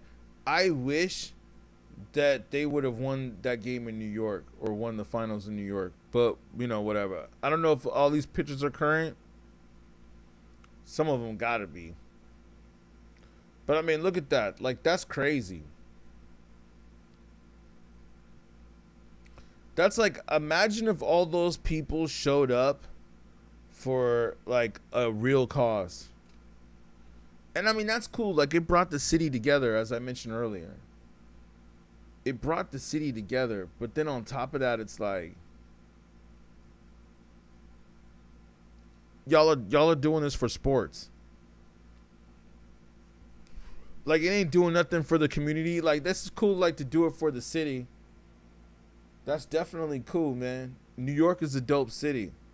So, I've had the pleasure of staying out there. So, it's like, New York is a dope city, man. But I gotta say, though, that, what if people actually came together like this for a real cause? Like something that was like really important, like a fight for our rights or a fight for we don't want to go to work anymore. And who knows, man, maybe a lot of people took the day off work because that was like like 10 a.m. on a Thursday. And I'm sure people partied and got drunk and all that stuff and hung over the next day. So who knows if they went to work the next day. But I think if you're in the city of New York, I think everybody understands. I think everybody's like, oh, you're in New York City? You live in New York City? Oh, it's cool. Everybody's taking the day off work today. You ain't got to worry about that. Everybody taking the day off work. But my point is, like I was saying earlier, what if how you had all those people come together, right? What if all those people came together for a real cause? Like, for real shit. Like, yo, we're not going to pay taxes anymore. We are not paying taxes anymore. Forget this, we're going to tax the rich and all that stuff. Who cares, man? Who cares, right? Do y'all really care about that? I don't know. Like, what's that going to do for us? I don't think it's going to do anything for us. You know what I mean? Like, I don't think it's going to do anything for us, for government officials to try to say, like, oh, we're going to tax the rich, the trillionaires. As if that's really, what are you going to do? You're going to tax a trillionaire like a couple $1 million? That ain't nothing for them. And that's funny too, because they could say like, oh, okay, I put in $2 million, right? But then you have to ask yourself, well, where did that $2 million go? Where did it go? That's what you have to ask yourself too. Where did that money go? Oh, it went back into the money of some billionaire's pocket. So it's like, who cares? And it's like, oh, you got to pay your dues. Like, hey, yo, you got to pay your dues. And they're going to say like, oh, and we're going to tell the people that, hey, yo, we're making him pay his dues. That's how much they got y'all brainwashed, man. They got all of these people brainwashed to the point to where they telling y'all, hey, we're going to tax this guy who's super rich, who's super wealthy, as if that's going to make a difference on what your rent is. Or if that's going to make a difference on what you paying for gas. Like, that's funny. If you really think about it, it's like, is that really going to make a difference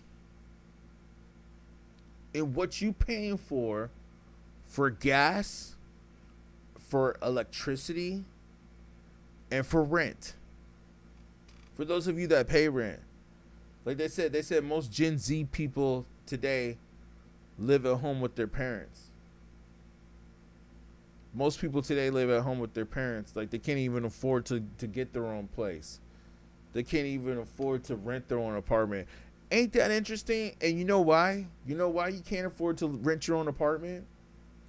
Is because the jobs are still paying the same amount of money that they were paying way back when. They're still paying the same. Like, when rent was only $500 or $600 a month, and the jobs were paying a certain amount that was like reasonable. It was like, okay, with this much money, you work this many hours, you could pay this much rent. It was very reasonable, you know what I'm saying? But isn't it interesting how somehow, some way, there was a few events that had happened, and we don't need to discuss all those events. But for those of you that can read between the lines, you know exactly what I'm saying. There were certain events that had happened where after those events, then came the inflation. Where the prices of everything just started to skyrocket, man. Like, they just went up so high, man, to where we couldn't even control it anymore. Like, everybody's like saying, like, what the fuck? Like, I gotta tell you, man, I remember going to the grocery store back in like in the 90s. Okay? So I know what's up. Like, I was already shopping at the grocery store back then. And I remember back then it was like you could get a good amount of food for really cheap. And not only that, but there was like a lot of mom and pop shops around the corners that were like good food. You know what I'm saying? Like, there was a lot of mom and pop shops, right? That were like on the corner. Like, you could just go get like a good sandwich over here, get a good breakfast over here. And fortunately, thankfully, there's still a few that are left. A few. But I don't know where you guys are at or where you guys are located. But if you look around, it's like, hey, yo, man, the mom and pop shops, they ain't around like the way they used to be. At least not in my area. In my area, it's all like fast food and food that's just bad for you, processed food. You go to the grocery store, some of these grocery stores, it's like all just processed food. Like, that's all there is to buy. Like, no good food, no food that's really healthy. And then you wonder why people have all these complications and all these problems out here. And then it's funny when you watch TV, and like I said, I don't really try to watch TV too much. But I'll say this, it's interesting that when you watch TV, they just have a bunch of commercials that are about getting this pill. Like, buy this pill. Buy this pill and you'll feel better right after you buy this pill. Like, I'm actually happy that Joe Rogan actually has said this. Like, he's talked about this on his podcast. And I want to see the episode 2 where he talks about LA. Because, yeah, man, like, I know he used to stay in LA. And that's my hometown. And I got to tell you, like, Los Angeles, it's like fucking War of the Worlds out there right now. War of the Worlds, man. Like, it ain't, I ain't joking. I ain't joking, man. Like, it's like, okay, man, that's what I'm saying. Like, that's why I do what I do. Hopefully you guys follow, like, you can double tap the screen. Don't cost you nothing.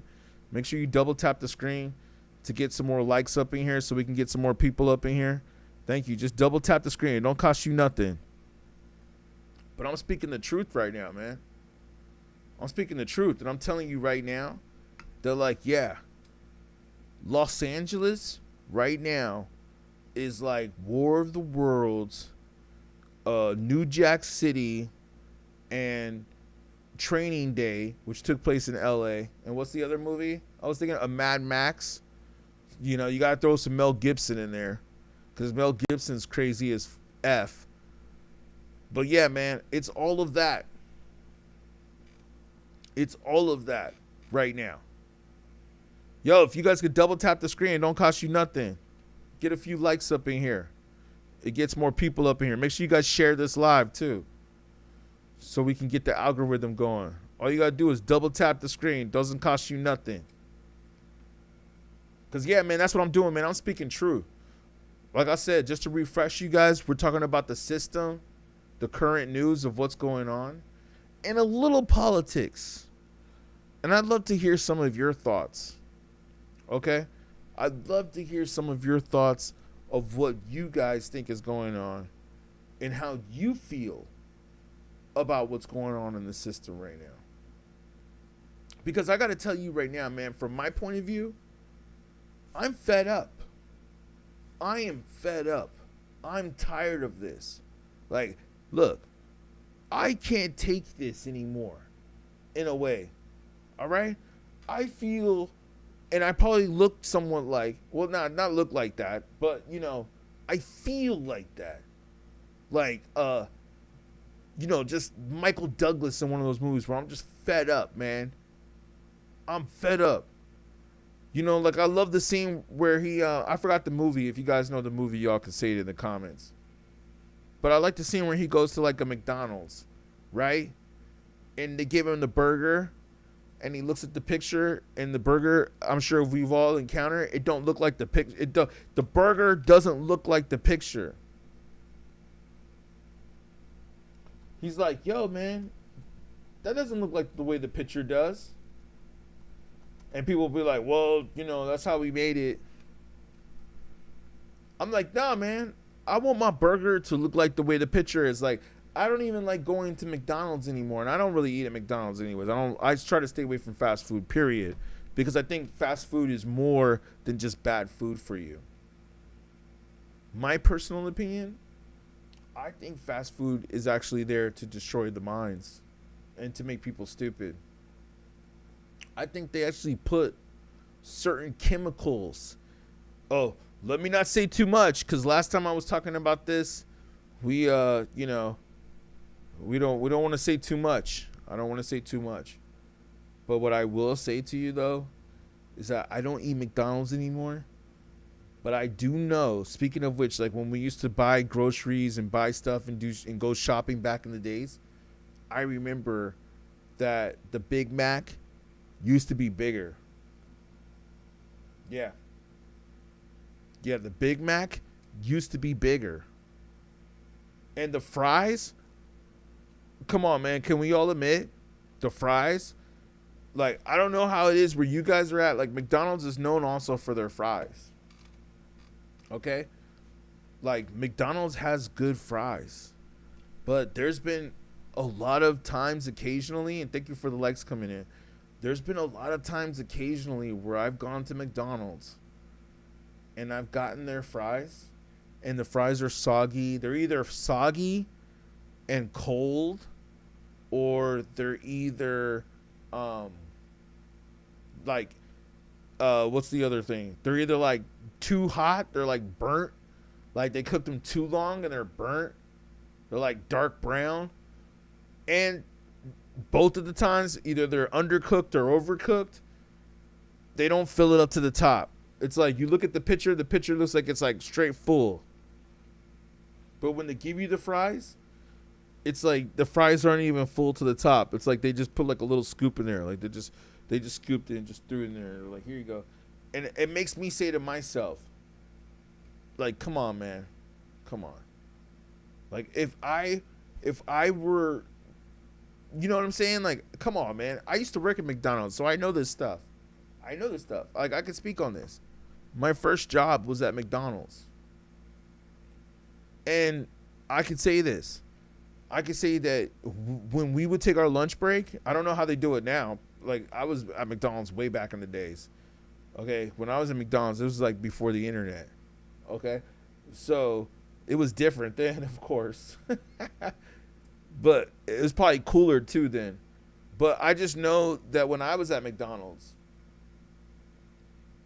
it's like, yo, we used to take breaks and we used to hook it up, man. Like, I used to make like my own signature McDonald's sandwiches. I'm happy to say that. Like, I used to get like the chicken sandwich and the Big Mac and then like something else in the fish fillet, and I would put it all together. I'd make like a fish fillet, Big Mac, chicken McNugget, chicken sandwich, chicken McMac sandwich. I made up my own McDonald's signature food when I was working at McDonald's. Those were some good times. That was fun. I'll say that was probably there were some cool people that worked there. Like, everybody, to tell you the truth, like I must say, when I was working at McDonald's, my first job in high school, I'll say this: when I was working at McDonald's, everybody that worked there with me, for the most part, was pretty cool. Like, we were all pretty cool. I just knew that I couldn't work there anymore. I was like, I can't do this shit anymore. Fuck fast food. But everybody there was cool. I was at least fortunate at that time to work around some cool people, you know? So, but I remember, like, yeah, when we would take our lunch breaks, I'd be like, yo, can I make myself something to eat? They were like, yeah, man, go ahead. Like, you work at McDonald's. You can make whatever you want in the back. I mean, I went back to the kitchen. I created like some of the best burgers that you would ever know. And I wish I had cell phones back then, so I could have took pictures of the burgers I was making back then. And I bet you $20 too, the food was probably better back then than it is now. Like, I bet you that the McDonald's food was actually better when I was working there than it is now. Like, today it's probably like super fake. I mean, it was fake back then too, but today I think it's like super fake, like to the point to where I don't even think the fries are real. But yeah, that's the point that I'm making. So I have spoken to a few people about this. I'll just say on this subject real quick, and some people have given me a good idea. They said that if they don't make the fries right, they take them back. Now, I don't like that, to do that all the time, because I think people might spit in your food. So I don't like to complain about food either. But I will say, though, I'll say, yo, I'm willing to wait for some fresh fries. Can you give me some fresh fries? Like, make sure it's fresh. Or make sure they're filled to the top. There's nothing wrong with asking sometimes, right? Just say like, hey, you're not going to just throw whatever in the bag. I want to make sure that it's fresh and that it's filled to the top and that you have a reasonable amount in the container. I got to tell you, man. And another thing that somebody said to me too, which I agree with, is that some of y'all that are in the restaurant business, or whatever you want to call it, the food and beverage, some of y'all that are in that business, like, you really need to ask yourselves, is that a business that you really want to be in? Like I said, that goes back to my point where I said anybody can get a job. Like, who cares? Like I said, man, I'm tired of hearing these people say, go get a job. Go get a job. Anybody can get a job. That's not hard. You know what's hard? Well, I wouldn't say hard, but you know what the challenging part is? The challenging part is not getting a job. The challenging part is actually getting a job and getting a job that you actually like. That's what's hard or challenging, shall I say. And then on top of that, after you get the job that you like, the other part is keeping the job. So it's like, first you got to land a job that you like, right? And then after you land a job that you like, then you got to make sure that you keep the job. Make sure you guys give a double tap like on the screen if you guys feel what I'm saying. It don't cost you nothing. Just double tap the screen. Even if you jump in and jump out, it helps the algorithm so I can get this message out here. That's why I do this. Yes, and thank you for the share. Yes, keep the likes going. Appreciate you. It's what helps get the algorithm out there. I appreciate you. And like I said earlier, yeah, man, anybody could go get a job. And that's what they say to people. Thank you, BB. I see you up in here. I think they did something to the other stream, so I had to jump back on this one. But thank you so much. We actually got this one over 100 already, so I appreciate you. Cheers. Happy Friday, Saturday to you. Saturday morning, I guess it is for us all. Thank you. Which is the weekend. And we could be out partying, doing that. And I appreciate y'all being here with us. Because sometimes I feel like we got to have this wisdom right now. We can't be out here partying like this all the time. I think sometimes you need to. Like, I get tired of people that I hear all the time that tell me that they have to work all the time. I get tired of that.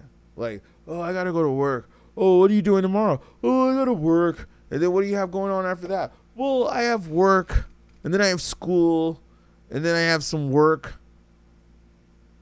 And I'm like, man, do you ever do anything else besides work? But you know what? I get it. You see, I'm in the city. So I get it. As you can see behind me in my sky view, I'm in the city. So I can see why people work all the time. I can see why it's so quiet right now around my neighborhood on a Friday night, Saturday morning.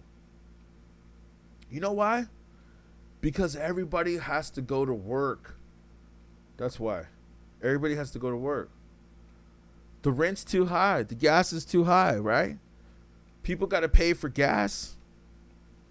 Yo, man, I went to the grocery store and I bought like 5 things. And guess how much it cost? Tell me in the comment section if you guys can guess. Guess how much it cost me. I went to the grocery store and I bought 5 things. Guess how much money I spent on 5 things. Let me see. Let me see if you guys can guess. Hold on. I'm gonna take my shot for the weekend shot. Tell me you guys if you guys can guess. How much money do you think I should just put it in the comment? Put like 10, 15, 20, 30, 40, 50, 5. Okay. BB, thank you. You said $51.38. Close. Thankfully, I didn't spend that much. Hold on. Thankfully, I didn't spend that much. Let me see if somebody else says. A little less than that.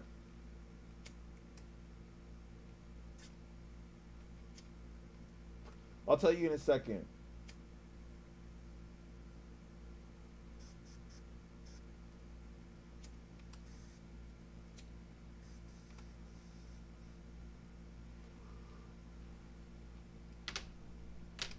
I'll tell you right now.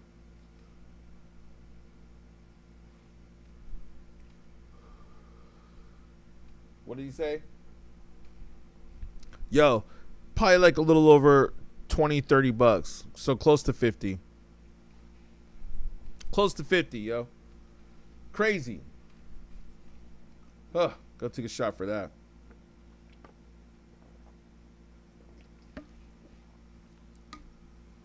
It's my tea. My espresso. Keep me going on the stream. Yeah, but I thought to myself, I was just like, man, I don't remember the time. I mean, I do, but like spending that much money on 5 items.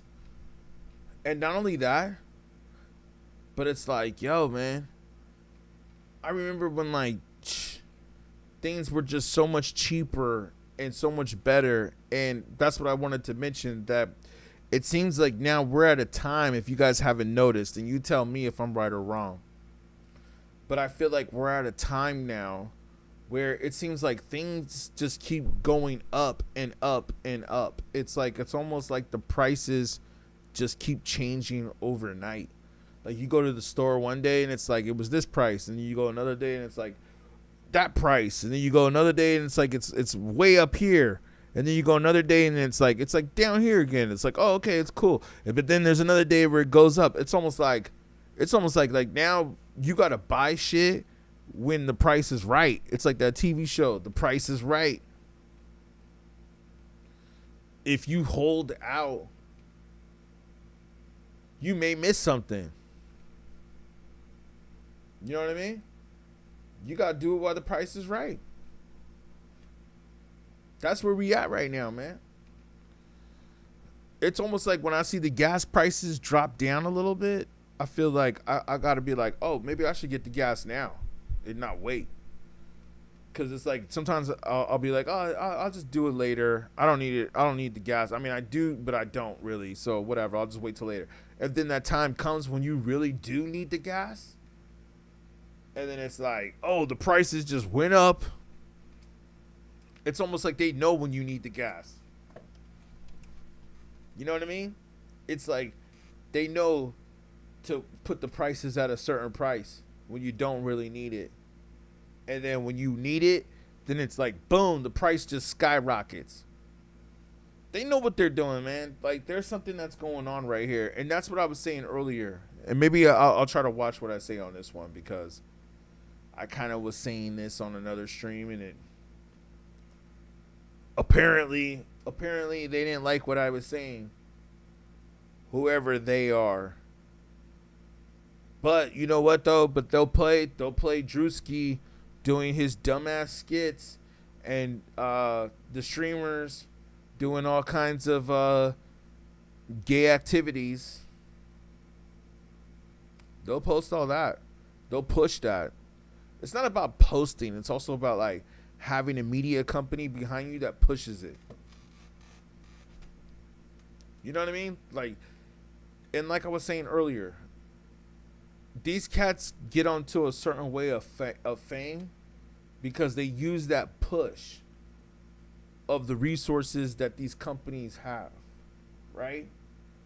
So, of course, after you build that resume, so to speak, you can do more things. And now you can use your name to do whatever it is to sell your product. It's not that hard when you have an industry that was pushing you. But if you're doing it all from the ground up by yourself, that's a different story. That's a different story. It's not the same. So some people need to realize that, like, it's like Kendrick Lamar saying, oh, he's independent now. Or some of these rappers or other people or basketball players. They're free agents now. They're still in the NBA. You see what I'm saying? So they're still playing for the league. So as long as you are part of that league, you can use that entity or that corporation to push you. And once you use that corporation to push you, if you do everything correctly and you play your cards right, then it's like you could be like a Jay-Z or whatnot. And he's built his empire, got big, to where the industry wanted to work with him. The industry said, hey, we got to work with you. And then he took over the industries. In a way, you can't hate on that. You can't hate on it. I mean, his rollout is something that I wanted to talk about that needs to be studied. His success, Jay-Z's success, is something that needs to be studied. Because for the most part, he definitely figured out the game. Or if you want to talk about the rap game, you know what I mean? Like, as far as the rap game is concerned, Jay-Z definitely figured out the rap game. And, like, how to become a successful rapper, how to become a successful businessman. And go on from there. Jay-Z figured it out. Not to mention, he also married and had children with Beyonce, who we can say that Beyonce is almost somewhat like the female Michael Jackson, or maybe not that far up, because I would say Janet Jackson before that, but we could say maybe like Diana Ross. I mean, they did do the movie Dreamgirls, which is basically based off of that, loosely based off of it. So she's like a Diana Ross or something. So, shout out to Jay-Z. Yeah. Definitely didn't start that way.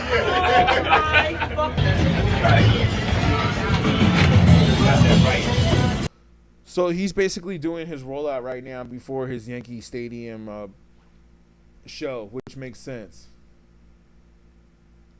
But let me ask you this, though, man. He even says in one of his songs, and this is why I like Jay-Z's songs, because I feel like he always speaks the truth. I feel like listening to Jay-Z's albums is like reading a book. Like, he's going to speak some knowledge. And what Jay-Z has said in one of his songs, he said basically that, like, well, I mean, he said a lot of things in the songs. He said a lot of things. I can't, as I think about it, I can't really go off of just one thing that he said. Like, there's a lot of knowledge that he said. All I'm saying is that when you listen to one of his albums, it actually feels like you're reading a book, and you can learn a lot about success. You can learn a lot about things. And I think basically what I'm saying, long story short, is that he tells you that he didn't make all of his money just off of rap.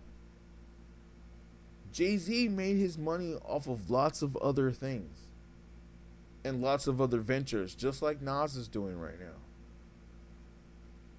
So you got to see, man, that they're doing music to make a name for themselves and to impact the culture. But basically, I think that they're actually making their money in other ventures. It's a lot of other ventures. Now, some people are actually saying that Jay-Z didn't get that casino because some people were hating on him. And then isn't it interesting that Nas built a casino? Isn't that interesting? And then not only did Nas build a casino, but 50 Cent, didn't he also rebuild or come with the Planet Hollywood in Manhattan? Let me see. Where was the Nas casino built at? So Nas built the casino in Queens. Of course, he had to. That's where he's from, right? But you see, that's my point. He built the casino in Queens. I think Jay-Z was trying to do it in Manhattan. But then Jay-Z built his, or 50 built his in Manhattan. So it's like all three of these dudes, Jay-Z, 50 Cent, Nas, who were all top of the mainstream, They're all trying to be on some King of New York shit. That's some like King of New York shit. I'm gonna open a casino. How many movies have y'all watched? Do y'all understand what I'm saying here? How many movies have these motherfuckers watched, man? Or been in? Okay? Like, we've actually reached a point now where didn't Nas do a movie called Belly? Right? Like, he did a movie called Belly. And wasn't he like playing a similar character in the movie? I think he was actually playing a similar character where he was like running a casino or doing some kind of drug or some kind of illegal money laundering. This sounds like a Ozark episode. This sounds like a Belly movie. Nas opening a casino in Queens while 50 Cent opens up the Planet Hollywood or whatever in Times Square. And Jay-Z tried to open up his casino, but he didn't get it. So now he's doing Brooklyn Stadium. Or he's doing the Bronx. He's doing Yankee Stadium. Yo, man, it's like some compete for some King of New York shit. That's what this is right here, man. And it's so funny how they're trying to play this out right now. And it's like some people are trying to act like they don't see what's going on, man. I just say to myself, like, well, no, I don't want to say that. I was going to say something else. But I was just thinking like, yo, man, what is it really doing for the community, though? Like, how is this helping us? This shit is not helping us, man. It's not helping us. Like, all this stuff, these politicians, shall I say, celebrities, all this that they talk about, it ain't helping, man. It ain't helping to where the people are really at. And it's funny how a lot of them will try to act like, oh, we're out here trying to make a difference. You know what I'm saying? Like, we out here trying to do different stuff. We ain't like the rest of them. But it's like, nah, y'all are just like the rest, man. A lot of y'all are just like the rest. You know what I'm saying? Here, I think I see your comment. Let me see. You said mural stagnated. You said, well, they're all the 1%. Yeah. Just want to make sure I saw your comment correctly. You said, well, they're all the 1%. Yeah, man. I mean, I was just talking about this earlier the other day, where it's like the people who put the laws in place and the people who built this country and who made everything happen. You know what I mean? And who wrote the Declaration of Independence and who wrote all that stuff, you know, which is interesting because we have, like I said, the 4th of July coming up. But the people who wrote this, and I might do a special 4th of July stream just for this. But yeah, man, we had all this happen and come up, right? And I think or believe that the people who put these laws in place, and hopefully I could say this, I'm just saying allegedly, okay? Because it's like if I say it, and sometimes people trip out. So let me make sure I throw that word in there. Allegedly, I think the people are still in control today. Gotta go grab the mic right there real quick. But yeah, man, I think they're still in control today. I don't think that much has changed since then. I think that, you know, as I said, it's through family and tradition, and that's who is getting on right now, and that's who's in control. That's who runs the real estate. That's who's raising the rent. That's who's choosing to get rich. And it's like people have reached the point now too where, like you were saying about the 1%, people have reached the point, and shout out, thank you for your comment. I appreciate you too. Cause that can get me going on a whole nother topic. Like I can go off on that. A lot of the 1% too are people who are born into it. Like a lot of them didn't become 1%. Like don't believe the Forbes list. Okay? Like we can't believe everything that's on the Forbes list. There's been a lot of retractions on the Forbes list, which is really funny. I'm surprised that they still even get the credibility that they do. Do you know how many scammers that the Forbes list put out there that said like, oh, this is the person to watch? Like, didn't they do that with that FTX dude? Oh, wait, maybe I shouldn't say that. Oh, I didn't say that. See, I'm gonna be speaking some real right here, man. That's why I hope you guys follow and like what I'm talking about right here, because I speak the truth. I don't see any other streamers talking about this truth. But you know why? Because they want to keep people dumb. That's why. That's why they don't talk about the truth. But I'm going to talk about the truth because I think that there's a few people out there that want to be smart. So I appreciate y'all that are watching right now and tuned in with me right now. I appreciate that, helping me get this off my chest. Because like I said, I was thinking about this today. And I was like, yo, man, I needed to talk about this. So might as well talk to y'all about it, or else I'll be just talking to myself about it. Might as well record it, right? But yeah, man, there is a system that has been put in place to keep y'all working. And like I said, man, if everybody came together like how they did at that Knicks parade, if everybody came together like how they did at that Knicks parade, man, for a real cause, man, that could be world changing. We could change the world with that, or at least America. But you see, they don't want that to happen, man. Like, what if everybody just went on strike one day and said, hey, you know what? We ain't going to work no more. Like, F that. F the system. We ain't going to work no more. What if everybody just did that, like Monday morning comes around and everybody just unites on the internet, right? Everybody just gets on the internet and we all unite on the internet and everybody says, hey, you know what? Let's not go to work today. Fuck that. Unless it's a job you love. If it's a job you love and everybody treats you well, then okay, that's different. But if it's a job like you hate and like they treat you like crap and nobody likes being there and everybody hates being there, everybody's just on their phone whenever they can. You got people that like take a shit. You know what I mean? Like they take a dump.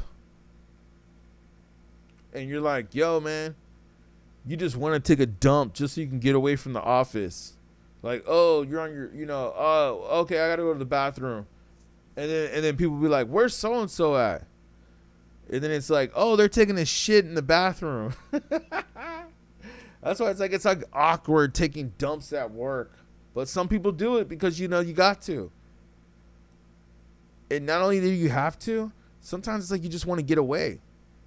Because what are people doing? They're probably just at work taking a dump on their phone. Looking at their phone while they're taking a dump on their lunch break. But you don't want to be that person, though. That's the thing I'm trying to say right here. We don't want to be that person. Like, I feel like we're way more elevated. That's why the name of my channel is The Highly Evolved Man. Them. T.H.E.M. Them. The Highly Evolved Man. We're elevated, man. We're evolved. We don't have time for that. So, that's what I'm saying, man. Like, nah. I wouldn't be cool with that. I wouldn't be cool with that. But, sometimes you got to do what you got to do. I understand you got to work sometimes to pay bills. You got to make things happen. But overall, what I would say just work a job to do what you love to do, to be able to fund what you love to do. That's what I mean.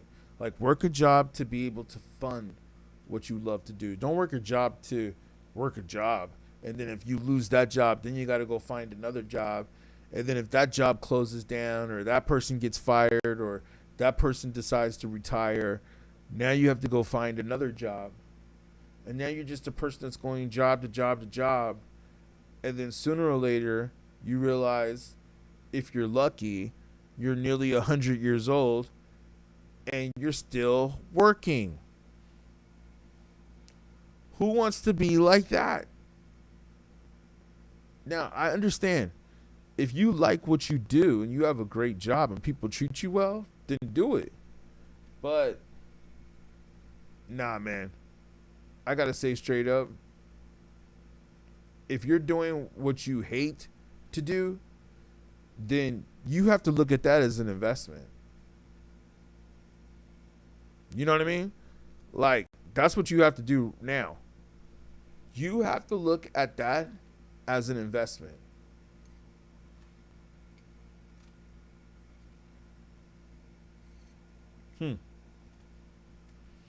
Straight up, man. And do what you got to do to make sure that you make it. Because they don't want you to do that, man. And they ain't teaching us that. And I'll tell you this too. They definitely ain't teaching us that in schools. You know what I mean? Like, they're not teaching us that in school. Not at all. They're not teaching you how to be financially free.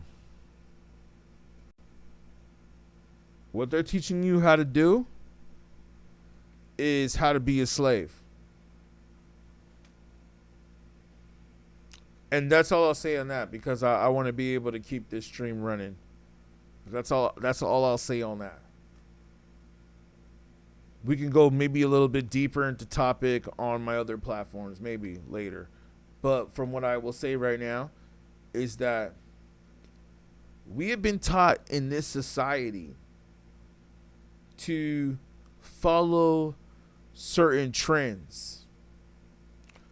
And I'll tell you right now, I know this for a fact, that they are making certain trends famous. There's the powers that be that are controlling the algorithm. You know, like, there's certain times when they can send you out, and then there's certain times where they can't, or where they will not. And trust me, the moment that your content starts to go somewhat viral, everybody says the word viral nowadays. Like, I used to think that viral was like over 1 million in a day. That's viral to me, and that means like 1 million, like on multi-platforms. You know, not just one platform, but like on like multiple platforms, it's going viral. You know, kind of like the Cat Williams interview that he did on Shannon Sharp. Like, I consider the Cat Williams interview on Shannon Sharp to be viral, because everybody was talking about that interview on every platform. You go to YouTube, they were talking about it, TikTok talking about it, Instagram talking about it, Twitter talking about it, and it was getting like millions of hits on every platform. That, to me, is the definition of viral, the true definition of viral. This, oh, so-and-so's going viral. But I mean, I get it. You have social media people that will now put the word there to make people think like, oh, this is going viral? I should check it out then, since it's going viral. Like, it's not even going viral. Okay? It's not even going viral. They're just telling you that it's going viral. And people will be like, oh, it's going, I haven't heard of it, but they said it's going viral, so I must check it out. Must be going viral. Yo, man. Half the shit that they're talking about, and my point is that it's trash. It's trash, and it's dumbness, degenerate posts and streams that have nothing to do with consciousness and nothing to do with reality. And it's just literally something that is designed to dumb down the culture. Yeah. And make people dumb and make people stupid. That's what I think a lot of these streamers are for. And I've seen other people say this, and I really do believe this, that I think that some of them are being paid to infiltrate a culture and to weaken the minds of young men, especially men of color, especially that. So, and from what we see, from what is going on here, there's no doubt in my mind about it. Because sometimes it's like some of the stuff that they do on the streams that I've seen, and like I said, people will post this up in the feed and say, oh, it's going viral. But it's just like, nah, it's not really. But, you know, anytime I see people of color doing certain things to get money, and they talk about how rich they are or how much money they got, I'd be curious to see how did they got their money. Just like I'm sure a lot of people are too. How did they get their money? How did they do that? That's what some people say about Jay-Z too, right? Like, how did he get his money? How did he get so successful? But yeah, you know, I'm sure a lot of us, well, you know, those of us especially that call ourselves journalists, I'm sure a lot of us will say, how did he get his money? And it's actually kind of interesting sometimes when you go back and you do a little research and you find out how some of these people came up. Now, some of these people came up honestly, in honest ways, in different ways. But some came up through, let's just say, not so honest. And let's also say, some actually have rich parents. Like, there's some rappers out there that talk about gang banging and talk about being from the hood and having to sell crack and growing up rough and going through all this shit. And then you find out that the kid grew up in the suburbs and that he was rich. And it's like, okay, and then we find out about that. That's what I'm saying, man. Like, there was a time where if you did that, you were considered whack. Nowadays, we're like, oh, that's cool. That's cool. Go ahead. Yeah. Who cares? We're just going to stream your music anyways. But my point is just how the industry works, or how the business works, or why these people are going viral, or why these streamers are going viral. It's to keep people dumb. They're trying to dumb down the whole culture. You see? And that's why I'll talk about what I talk about. Like, let me ask you guys a question. They've actually said that in the UK, if you speak your thoughts and they don't agree with it, they can arrest you for that. Is that not true? If that's the case, that's pretty crazy. Like, if you can go to jail because of something you put on the internet, or because of a quote you said on the internet, or whatever you wrote, for something that you wrote in certain countries, that's considered against the law. Like, yo, man, that should tell you right there, for those of you that are checking what's going on, that should tell you right there that we are in the information, whatever you want to call it. Like, we're in the times of like information hacking. Maybe that's what I should rename this stream to. The information hack. Yeah, that's what we're in right now, man. They're hacking information and they're changing it and they're just manipulating it, and they're putting certain things purposely into a section to throw everybody off. And it's like, and everybody's just like going down this rabbit hole. You know what I mean? They're just slowly but surely going down this rabbit hole. That's what they're all doing. And I gotta tell you, man, if you really do the research and you really do the knowledge, you will see that this is all mind control. It's all mind control. Like for real. Like, they are literally controlling people's minds. And the interesting part about it is that they are controlling people's minds through the phones.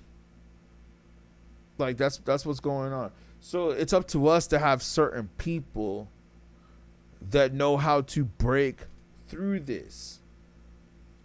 Do you know what I mean? Like, they know how to break through certain traps that are put here, the certain mental traps.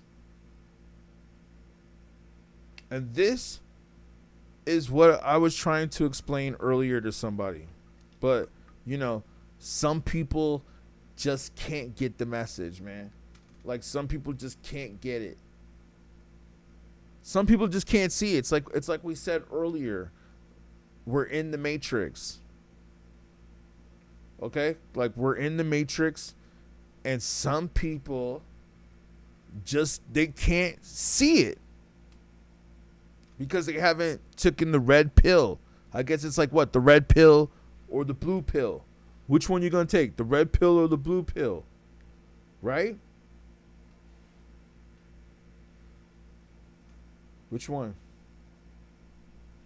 So that's the point, man. A lot of people, they don't know which pill to take. That's the funny thing. You got some people out there, they don't know which pill they're going to take. You're like, are you going to take the red pill or are you going to take the blue pill? Like, which pill are you going to take, man? Like, I don't know. I don't know which one to take.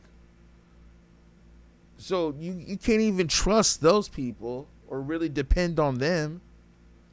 You got to be able to depend on people who know how to make decisions.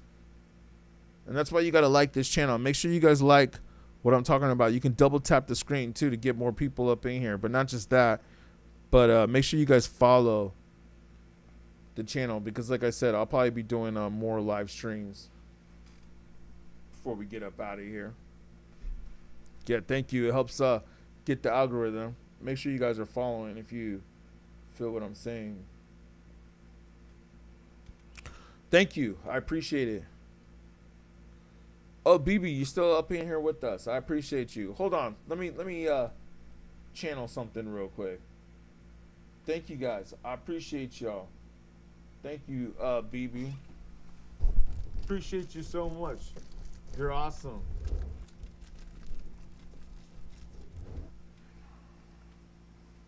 You are awesome, BB. I really appreciate you. Let me grab my other thing real quick. Yeah.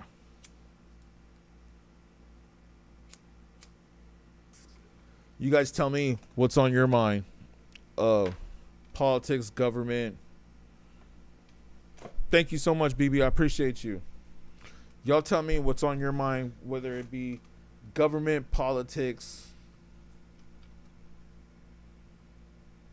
conspiracy theories. I can speak about it all, man. I can speak about it all.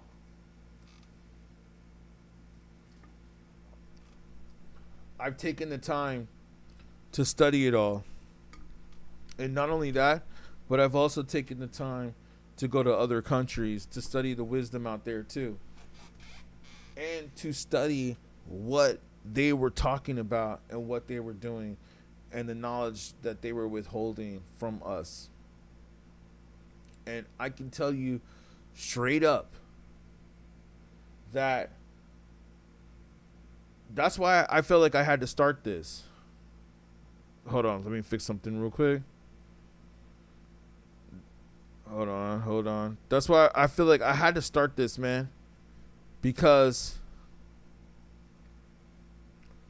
there was a conspiracy that was going on. And I'll tell you right now, and I realize this as a black man. And hopefully I can say this. Hopefully this is okay and politically correct for me to say this. as a black man, I understand that I believe that we might not possibly be doing better off today than we were before. Yeah, I feel that we might not be better off right now. We're doing better than we were in slavery days. We can say that somewhat. But are we really doing better since the 1800s? Don't tell me. Let's see if we can get one more follow up in here. I see we got almost 50 followers. If we can get one more follow, that'll be dope from one of y'all that are watching right now. I appreciate you guys. And thank you, BB. I already know you've been supporting, so I appreciate you. But, like, yeah, if we can get one more person to follow, I want to see if I can get 50 followers. You know what I mean? Let me see if we can get 50 followers. Yo, what's good? What's good, James? I see you up in the chat. What's good? What's good, James? Stefan, thank you for the follow. I appreciate you, fam. I appreciate you. So I'll keep it going. It's just for a little bit longer. Thank you. I appreciate it. That was the goal, to get it to 50 followers. I mean, if we can get a few more followers, we'll get it going. But thank you. I appreciate you, man. Yeah, this is what we were talking about, man. If for those of you that might be just joining in. What we're talking about is the reality on what has happened to the culture. And you know what I like about this stream? Thank you for the likes coming in too, by the way. I appreciate you. And thank you for the follow, James and Steven or Stefan. Appreciate you, if I said that correctly. Yeah, man, this is what I'm saying is that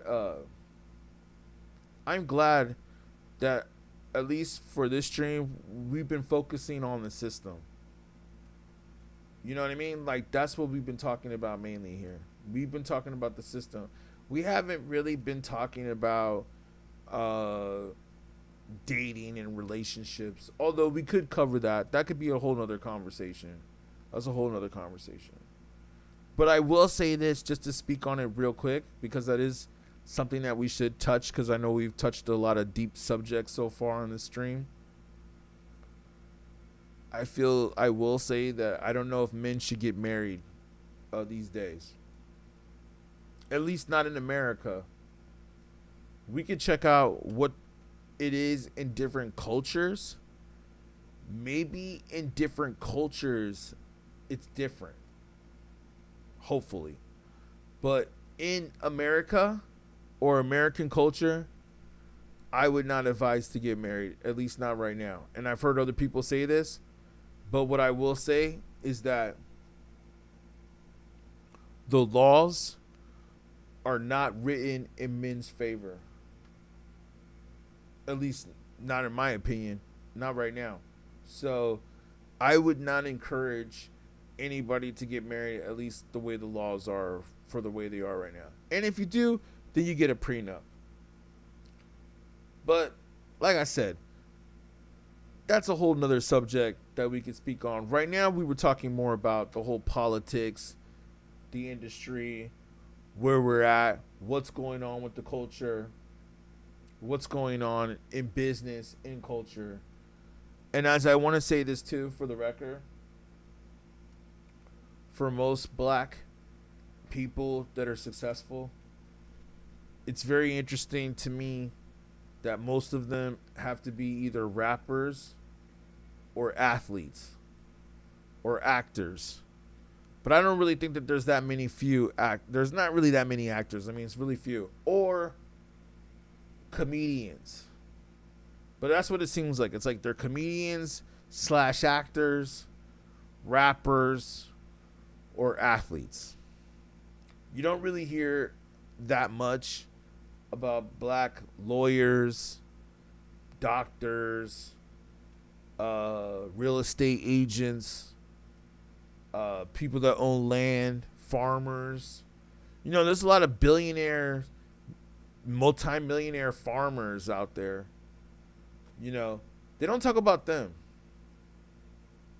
And Chris Rock, I think, even said this too in one of his speeches or his comedy sketches. I call them speeches because I think Chris Rock does teach a lot of truth. You know what I mean? I think he speaks a lot of truth. And Chris Rock had said that he moved into a rich part of LA, right? And that after he had moved into a rich part of LA and did everything he had to do to make it, he said that he met one of his neighbors, right? And that one of his neighbors was a dentist. You know what I'm saying? Yeah, a dentist. And he's like, yo, man, I had to do comedy. I had to make all these people laugh. I had to do this. I had to bust my ass. I had to go through all this and that to make it up here. And he's like, there's not that many black people here. And he's like, and the guy that's next to me is making all this money too, but he's just a dentist. I'm just like, yo, man, that shows you that's the reality of what it is. It's like, in order to be at a certain level of fame, if you're a certain color or like whatever, it's like you gotta like be at that level is what I'm saying in order to be successful. It's crazy how it is. And like I was saying earlier today, for those of you that are on my other stream, who wants to really be famous these days? Do you want to be famous? I don't think so. I mean, if you're really smart, you don't want to be famous. I heard this one psychologist say on YouTube the other day. I was watching a podcast and I was like, I think that this person was speaking some truth.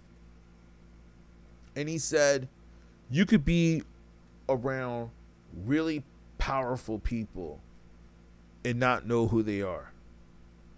You know what I'm saying? Like, you could be sitting next to you could be on the train somewhere or something like that, and you could be sitting next to like one of the most powerful people in the world and not know who they are. And then you could be sitting next to somebody who's a celebrity or who's, you know, an influencer and has like millions of followers and not have any power whatsoever. And you would know like who they are because you see them on social media and you're like, oh, they got like millions of followers. But really, in reality, they have absolutely no power. You know, and that brings me to the point that I really wanted to make here, and I'm glad I remember this. It might get a little dark here. But, you know, we see what's going on around the world, right? That's what this is. It's not really a news show. My show is a show that's about reality. So hopefully you guys can follow what I'm saying. Don't forget to double tap the screen to like the video. It doesn't cost you guys nothing. Share the video with your friends so we can always get more people up in here in the discussion. I appreciate those of you that have been watching and saying what's up. Shout out to y'all too that were on the YouTube. I appreciate y'all. But yeah, man, I speak about reality. I go live again tomorrow, Saturday. I'd say 5 o'clock Eastern time. I'm not sure where you guys are located at. Why don't you guys put in the chat where you're located, where you're watching from? I like to know where people are watching from. So if you get a chance, type in the chat what state you're watching from or what city. You know what I mean? I mean, we all know if you're from Brooklyn, we all know you're from New York. So, you know, but yeah, put in the city, state where some of y'all are from.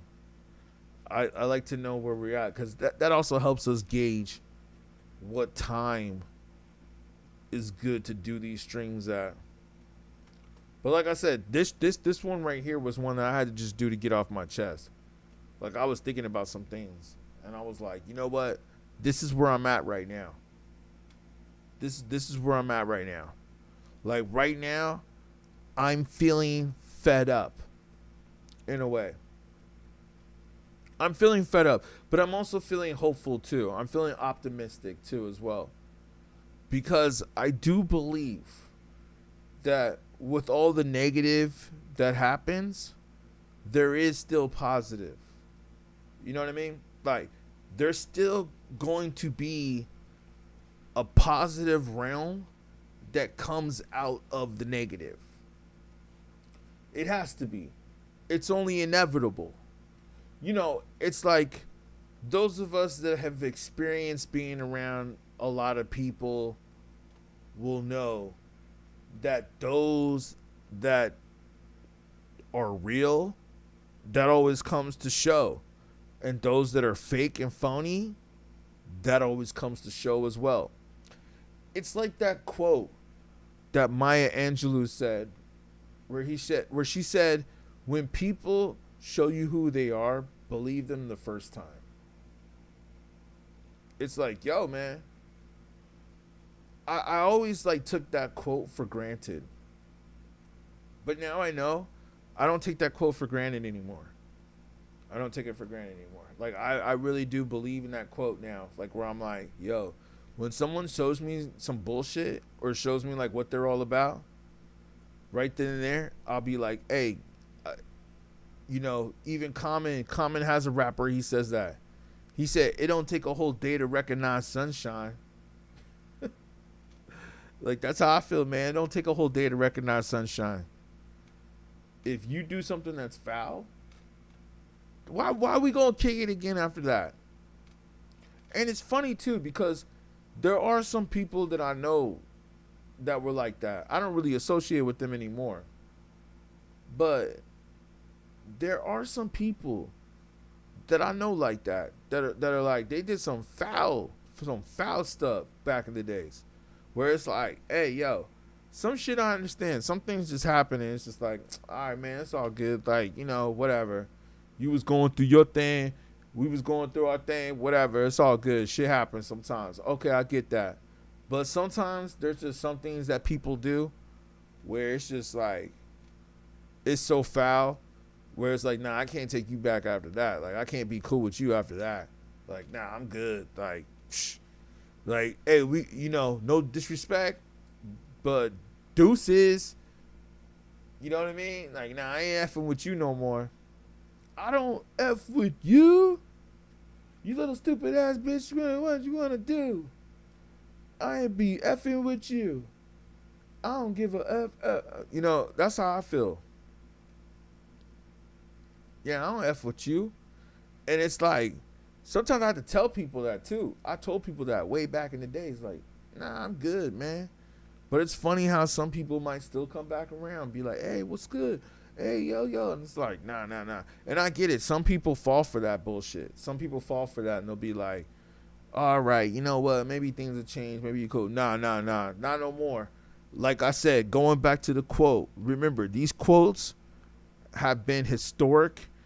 And just remember this. They have proven the test of time for a reason.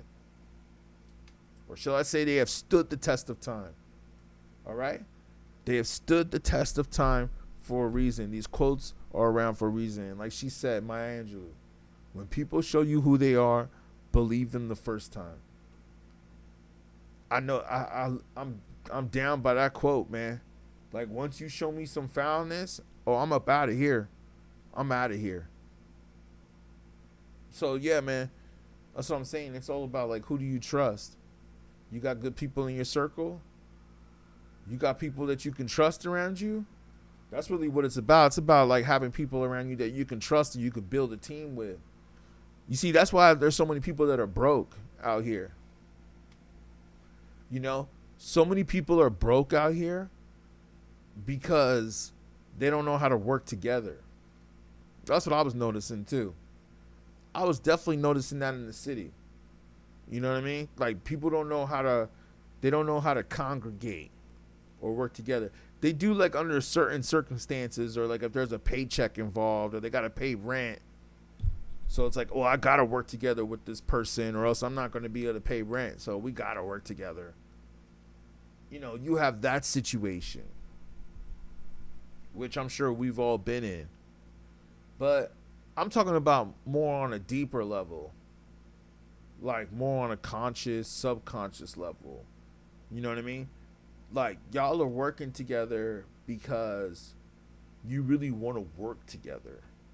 You know what I mean? Like you're working on something that you actually care about, and y'all are working on it together because y'all care about it together.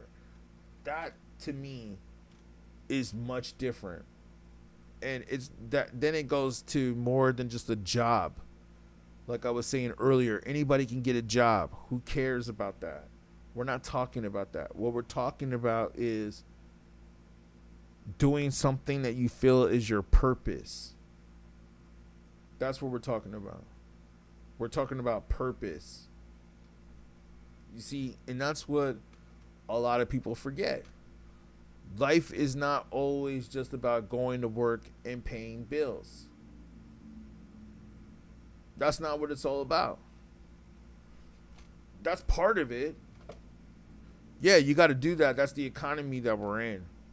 Unfortunately, they built a system that relied on people having to get rich. You know? Like, isn't that where electricity comes from?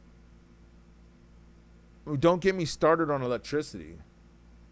Like, have you guys ever really taken the time? I know some of you out there have. But it's like, have you guys ever really taken the time to study where electricity, like the whole origin and story of electricity? People will say, oh, Thomas Edison. Or some of you that really do your research will say Tesla. Thankfully, Elon Musk did put that out there and said, oh, I'm going to buy the Tesla company. He pretended like he owned the Tesla company, but he actually bought it. You know what I mean? But he pretended like he bought it. But at least he said that. But he was pretending like he bought it. But yeah, man, people don't know about the electricity. I know that's for sure. They don't know about the story of it. I'll tell you that right now. Hold on. Let me pull up this video that they had. Oh wait, I was reading some of the comments that somebody had said. Hold on. Let me see. There was a part that you had said something. Oh, okay. Somebody said, yeah, and I'll go back to that in just a minute, where you said something about the 1%er. Yes. The 1%.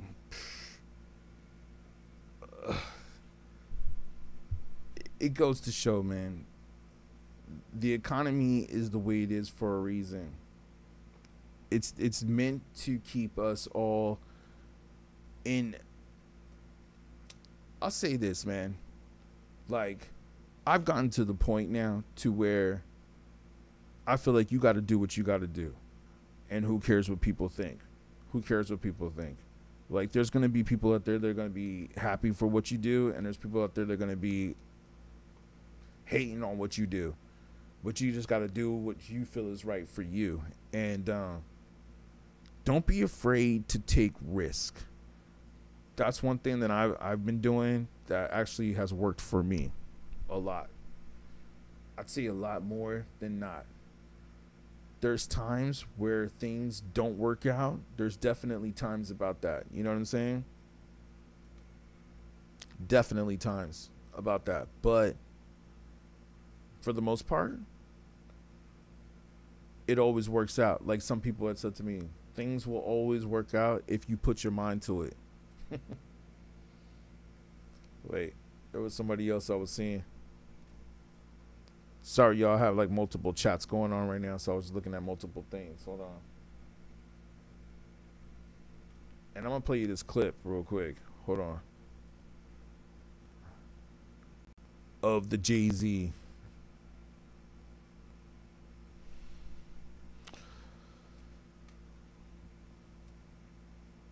Let me see. Yeah. Well, all right. Yo, yeah. Thank you for the follow, though. I appreciate you, fam. Thank you. Thank you to the other homies again that were watching, that were following. Hopefully, you guys jump on the next stream that we do. Like I said, I've already gone a little bit longer than I expected that I was going to go. I was actually only going to go for like an hour or so, but we've already been going for almost 3 hours. So, shit. Like I said, you get me talking on this. Like, I could talk on this subject. I could talk on this. Like, you know what I mean? And like I said, I'll tell you what, we'll break it up in segments so we don't go too crazy. But we'll break it up in segments to where I will speak on this subject today, what we spoke on, which was the system and the government. But I feel maybe tomorrow, and I'll be back on 2 p.m. Pacific, 5 p.m. Eastern. Tomorrow we'll speak on religion more so. Or maybe it could be more on the marriage. But definitely Sunday. I think that would be a good day, because that's the Sabbath. Sunday will be the day that we speak on religion, because that's also a subject that we need to cover. That's a subject that we need to cover that shows that we have been manipulated and controlled through the system and through religion. And I'm not talking about specific religions. I'm talking about all religions. All religions. On how it has controlled the mind. And like I said again, they use this through mind control to put everybody in a system. And we are now in a matrix. Or we've been in the matrix. I mean, what are all these videos that we see of people saying that we're in a simulation? You know, like, I don't know your thoughts about that, but I know that I hear a lot of people say that they believe that we're in a simulation, whatever that means. I need to go and I need to do more research on that. But I think for the most part, I see the point. Okay? Like, I see the point that we could be in some kind of a program that you control it if you know how to. Like there's something that, you know, and I've been wanting to talk about this, to be honest with you, but I'll say it right now. Like, there's something in the subconscious that if you know how to, like, use your mind right, you can control your outcome. You know, you can control what you're experiencing. You see, but there's a lot of people that don't believe that. There's a lot of people that don't believe that. And then it's hard to believe it, because then you talk to other people who don't believe it for themselves. So now you're like stuck thinking, well, everybody else around me doesn't believe it, so why should you believe it? Like, oh, that's crazy. That's the reason why they say don't tell your dreams to other people. You know? Like, that's the reason why they tell people, like, don't discuss your ideas or your plans with other people. It's best to keep your plans to yourself. And then don't talk about it until you know. You know? Don't talk about it until you know.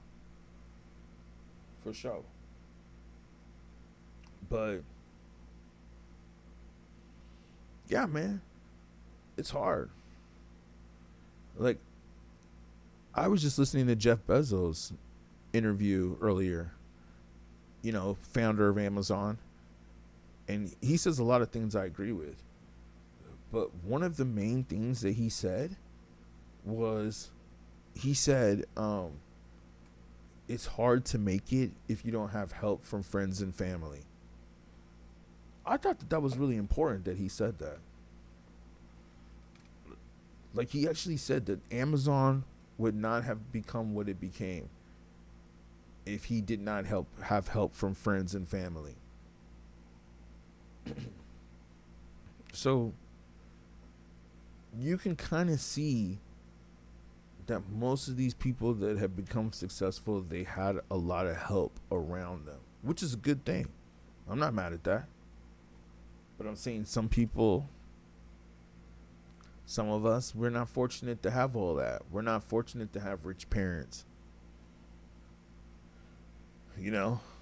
Like, my parents, I don't know what happened to my parents, man. Like, my parents, I would consider smart, intelligent, but they just dropped the ball. You know? I think they just gave up. Something happened. Maybe they didn't reach their dreams. They didn't reach their full potential. And so they just gave up. You know what I mean? And it's like, that's what happened, man. Yo, James says, GN, good night. Yeah, man, good night. Hey, I'm about to get up out of here too, man. I've actually went on here longer than I expected. And hold on, I gotta fix something too real quick. Hold on. Yeah, I actually went on here longer than I expected, but I appreciate y'all though. I was actually about to head up out of here in a minute. Hold on. But I appreciate y'all.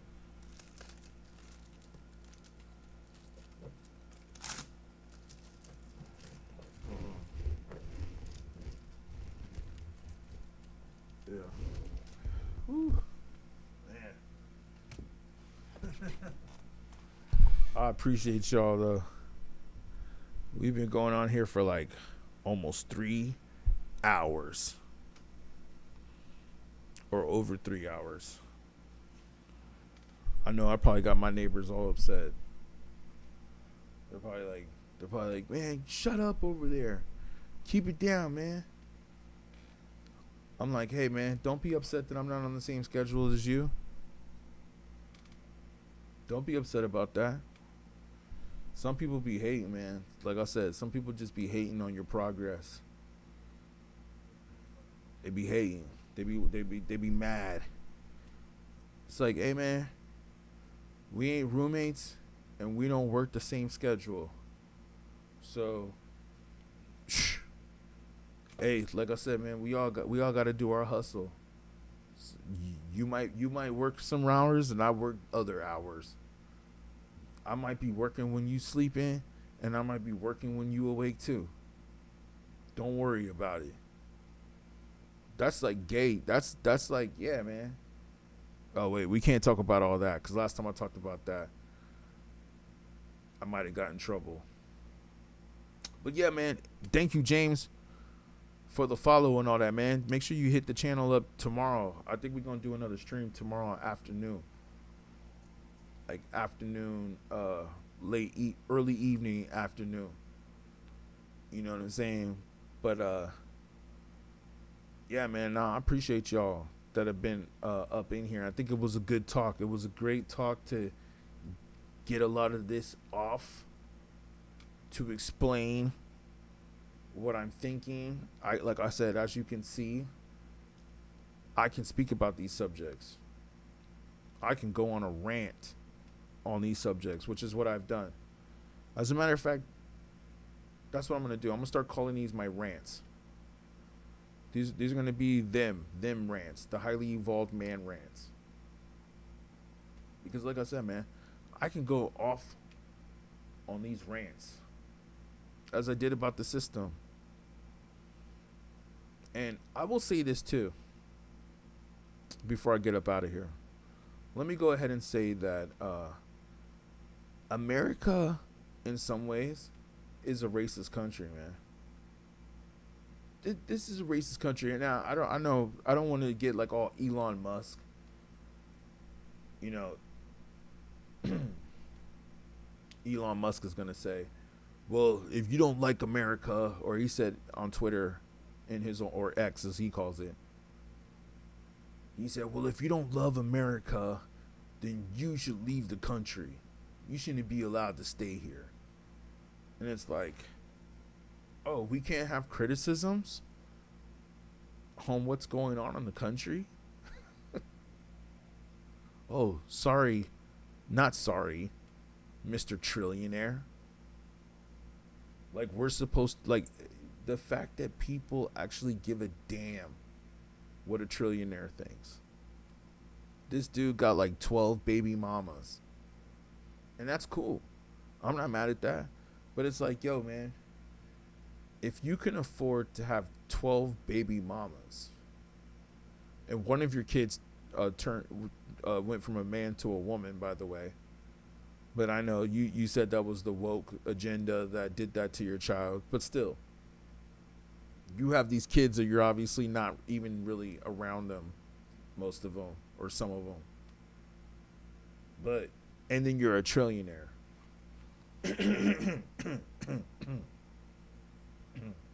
Yeah. A trillionaire. And yet, there's all these homeless people and all these people out here that need help. Why, this man has more money than he knows what to do with. He wants to fly rockets out into outer space to find a civilization for us on another planet, on Mars. Let me ask you a question. Do you not think that there's already people on Mars?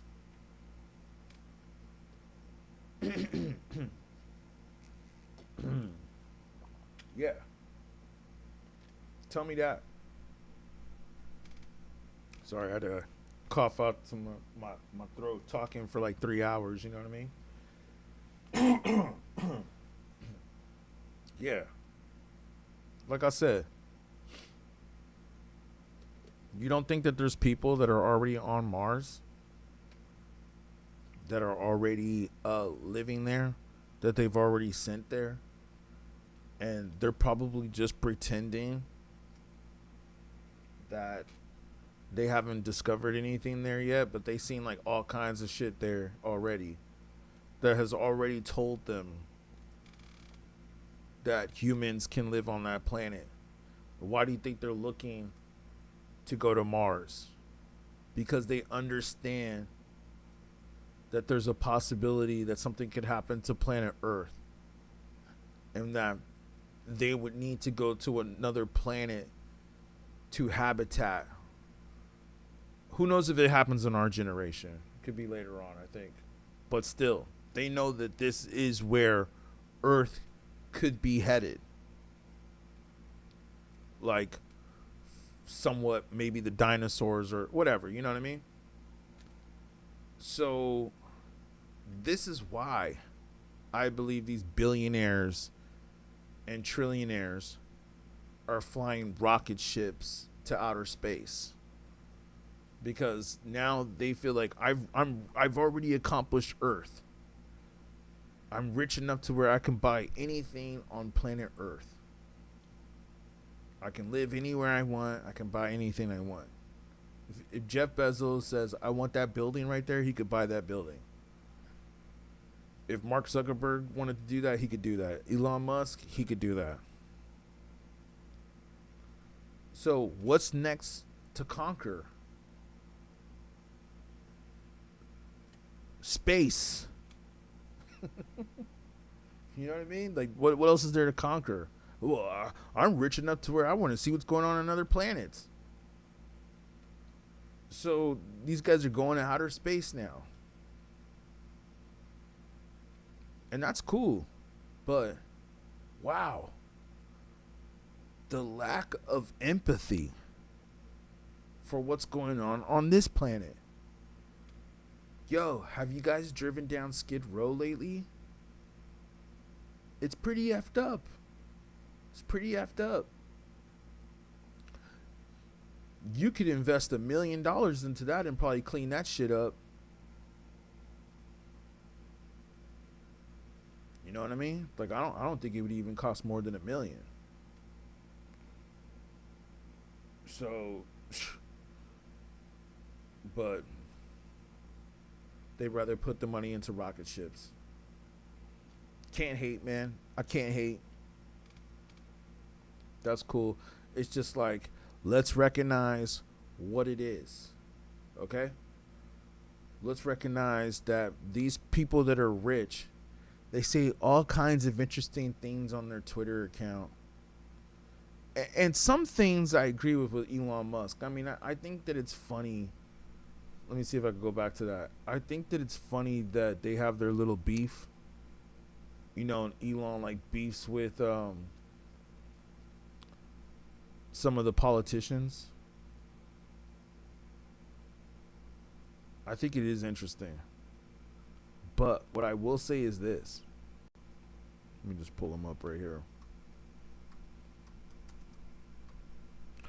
Their problem has nothing to do with us.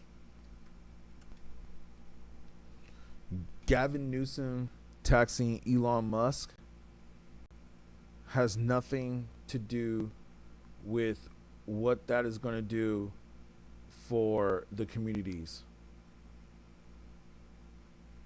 And what's that going to do for like people that are out there that are really struggling?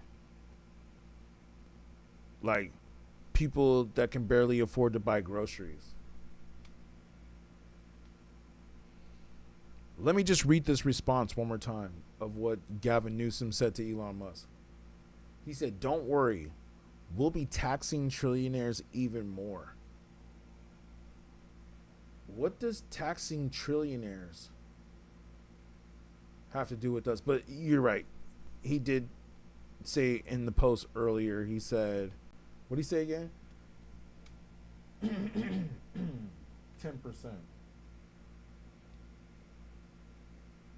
Okay.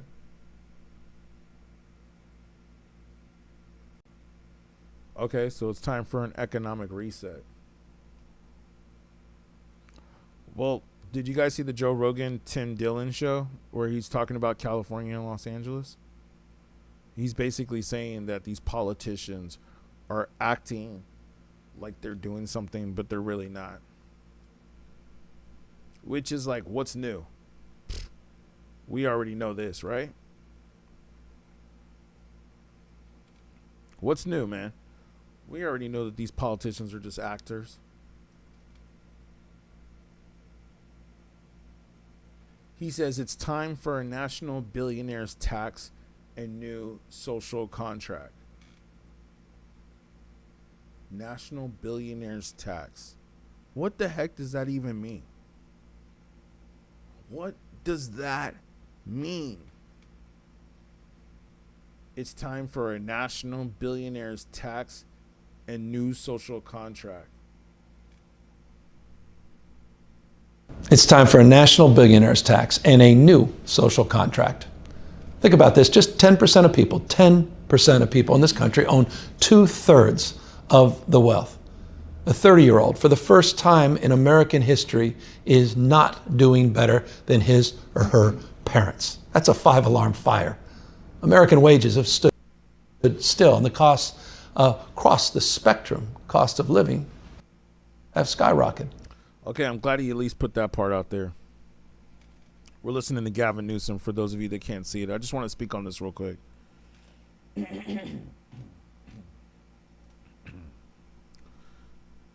Yes. With Gavin Newsom saying that the wages have stayed where they are. That's a good point. He's right about that. The wages have stood still, and the cost of living has gone significantly higher, which is the reason why people don't have the space that they really need. And it's interesting too, because when you look at some of these people that are taking up all the space, it's like 2 or 3 people living in like a 15-bedroom house. And I know some people might frown upon that because I've told people that I'm not mad at that. Because one person said that I agree with. He said, well, if you can afford it, then who cares? I don't need to help you get rich. I have to get myself rich. Why I got to help you get rich? I understand how some people can have that mentality. But I got to tell you, the wages staying the same. Well, the wages actually really didn't stay the same. The wages went up and the rent went up. But the rent went up significantly higher. You see, and that's the thing that he's not admitting here, is that the rent went up like 4 or 5 times higher. Whereas basically the jobs are still paying the same as they were like when I was working. You know what I mean? It's like, are y'all serious? They understand what's going on here. It's gotten out of control. And yeah, man. That's what it is. It's done. I'll probably go a little bit more deeper into this tomorrow. But yes. Let me see if he says anything else. The system is fundamentally broken. The federal tax code, the corporate tax code, and the inheritance tax code seem to be written for a different set of Americans. It's time for an economic reset, a true minimum tax on billionaires that, well, ensures the people at the very top pay at least the tax rate their own workers pay. We also should end this tax-free lifestyle loan. This is the gimmick that allows the ultra-wealthy to borrow against their stock portfolios while reporting no taxable income. We also have to rewrite those inheritance rules so that the largest intergenerational wealth transfer in human history, estimated by, well, be 124 trillion. Can't wait to see what this guy does. I can't wait to see if he's really going to do it. These whole elections are pretty strange, too. They're pretty strange. But, yeah. We'll see what happens, man. Like I said, I hope you guys are with me on the stream tomorrow morning or tomorrow afternoon. But, yeah, I hope you guys jump in there. I think tomorrow we'll cover some really good topics on relationships because that's what we need to talk about next. You know, and like I said, I just dabbled in it briefly. This conversation wasn't about relationships. I want to kind of keep them on certain subjects. But what I will say, though, is that, yeah, tomorrow's stream will probably be about relationships and marriages and, you know, how, because I'm not going to ask the question. I already know the answer to this. But how social media has changed the demographic, you know, of like what we do now as people and what we do to build together. You know, and I think that that's another reason why there's a lot of people who are single and don't live with couples and don't live with their spouses and live at home with parents. It's because people don't get married like the way they used to.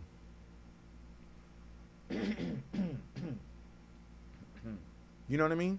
Like, people don't get married like the way they used to anymore. Back in those days, like, I think people got married and they would build things together. These days, it's almost like people get married just for a facade. They get married just to, like, say that they're married.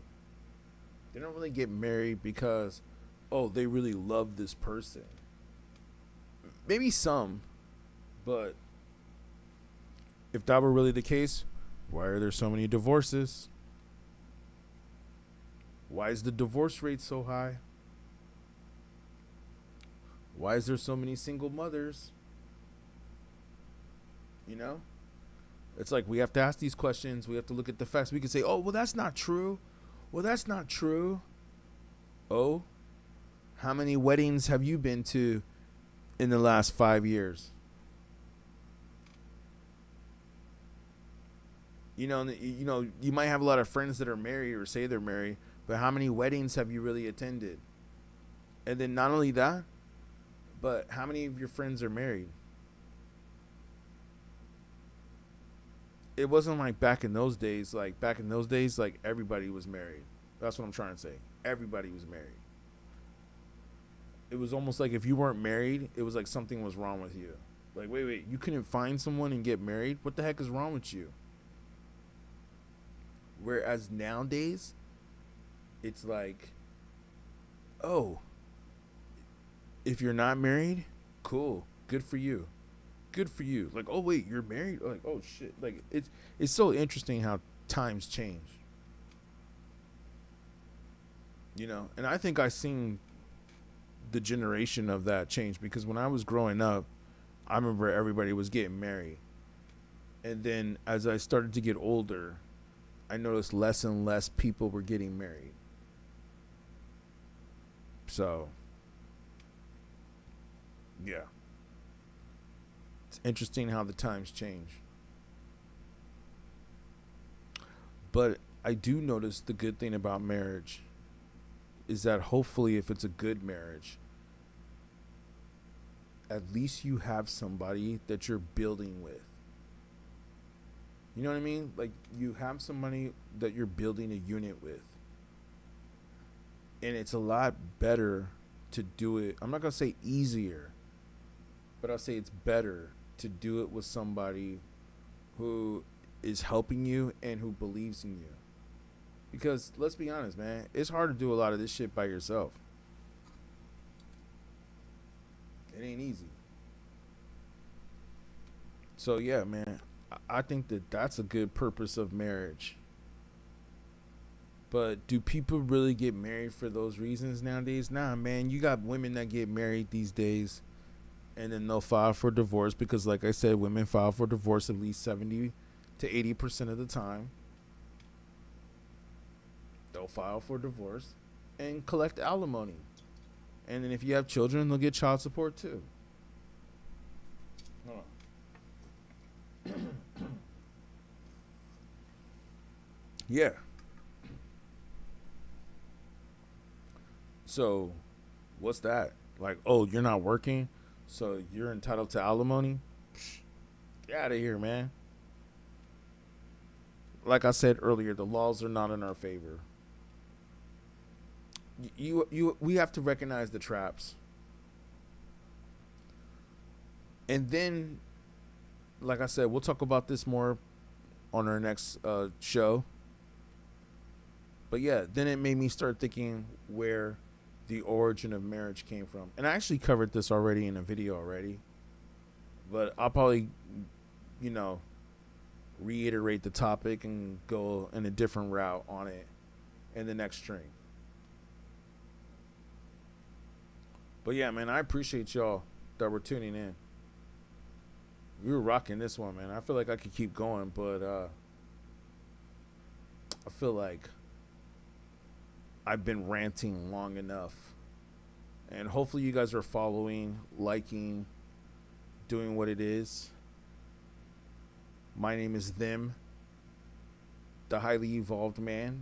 And the name of my channel is Are You One of Them? Them. Make sure you follow that. We do the streams every now and then, but we definitely have videos that speak on good facts. I have a series called The Red Flags. I'll probably finish it up tomorrow. Make sure you guys tune into that too, to my series. But yeah, man, I appreciate all y'all that have been watching. I'm probably about to dip up out of here. I hope you guys have a great rest of your night or morning, wherever you are in the world. It's been great chatting with y'all. I really feel like I could keep going if I really wanted to, but I think I'm going to stop right here because I want to still have some energy for tomorrow for you guys or later today. I don't want to be all worn out. Not that I would be, but you know what I mean? I want to make sure that I have these ideas coming fresh and sharp for you guys. Because there's a lot of people out there that just ain't preaching the real, man. And they're just talking about a lot of dumbness. There's a lot of people doing that, man. And I feel that that is my duty to speak the realness. That is my duty here. So, like I said, I appreciate you guys for tuning in, for watching. Make sure you watch the next show that I do, which will be tomorrow. I'd say around Saturdays. I usually go on earlier. On weekdays, I'll do like around this time randomly. But weekend, Saturday, we go on at 5 p.m. Eastern. That's 2 p.m. Pacific, 5 p.m. Eastern. So yeah, I appreciate y'all. Hopefully you guys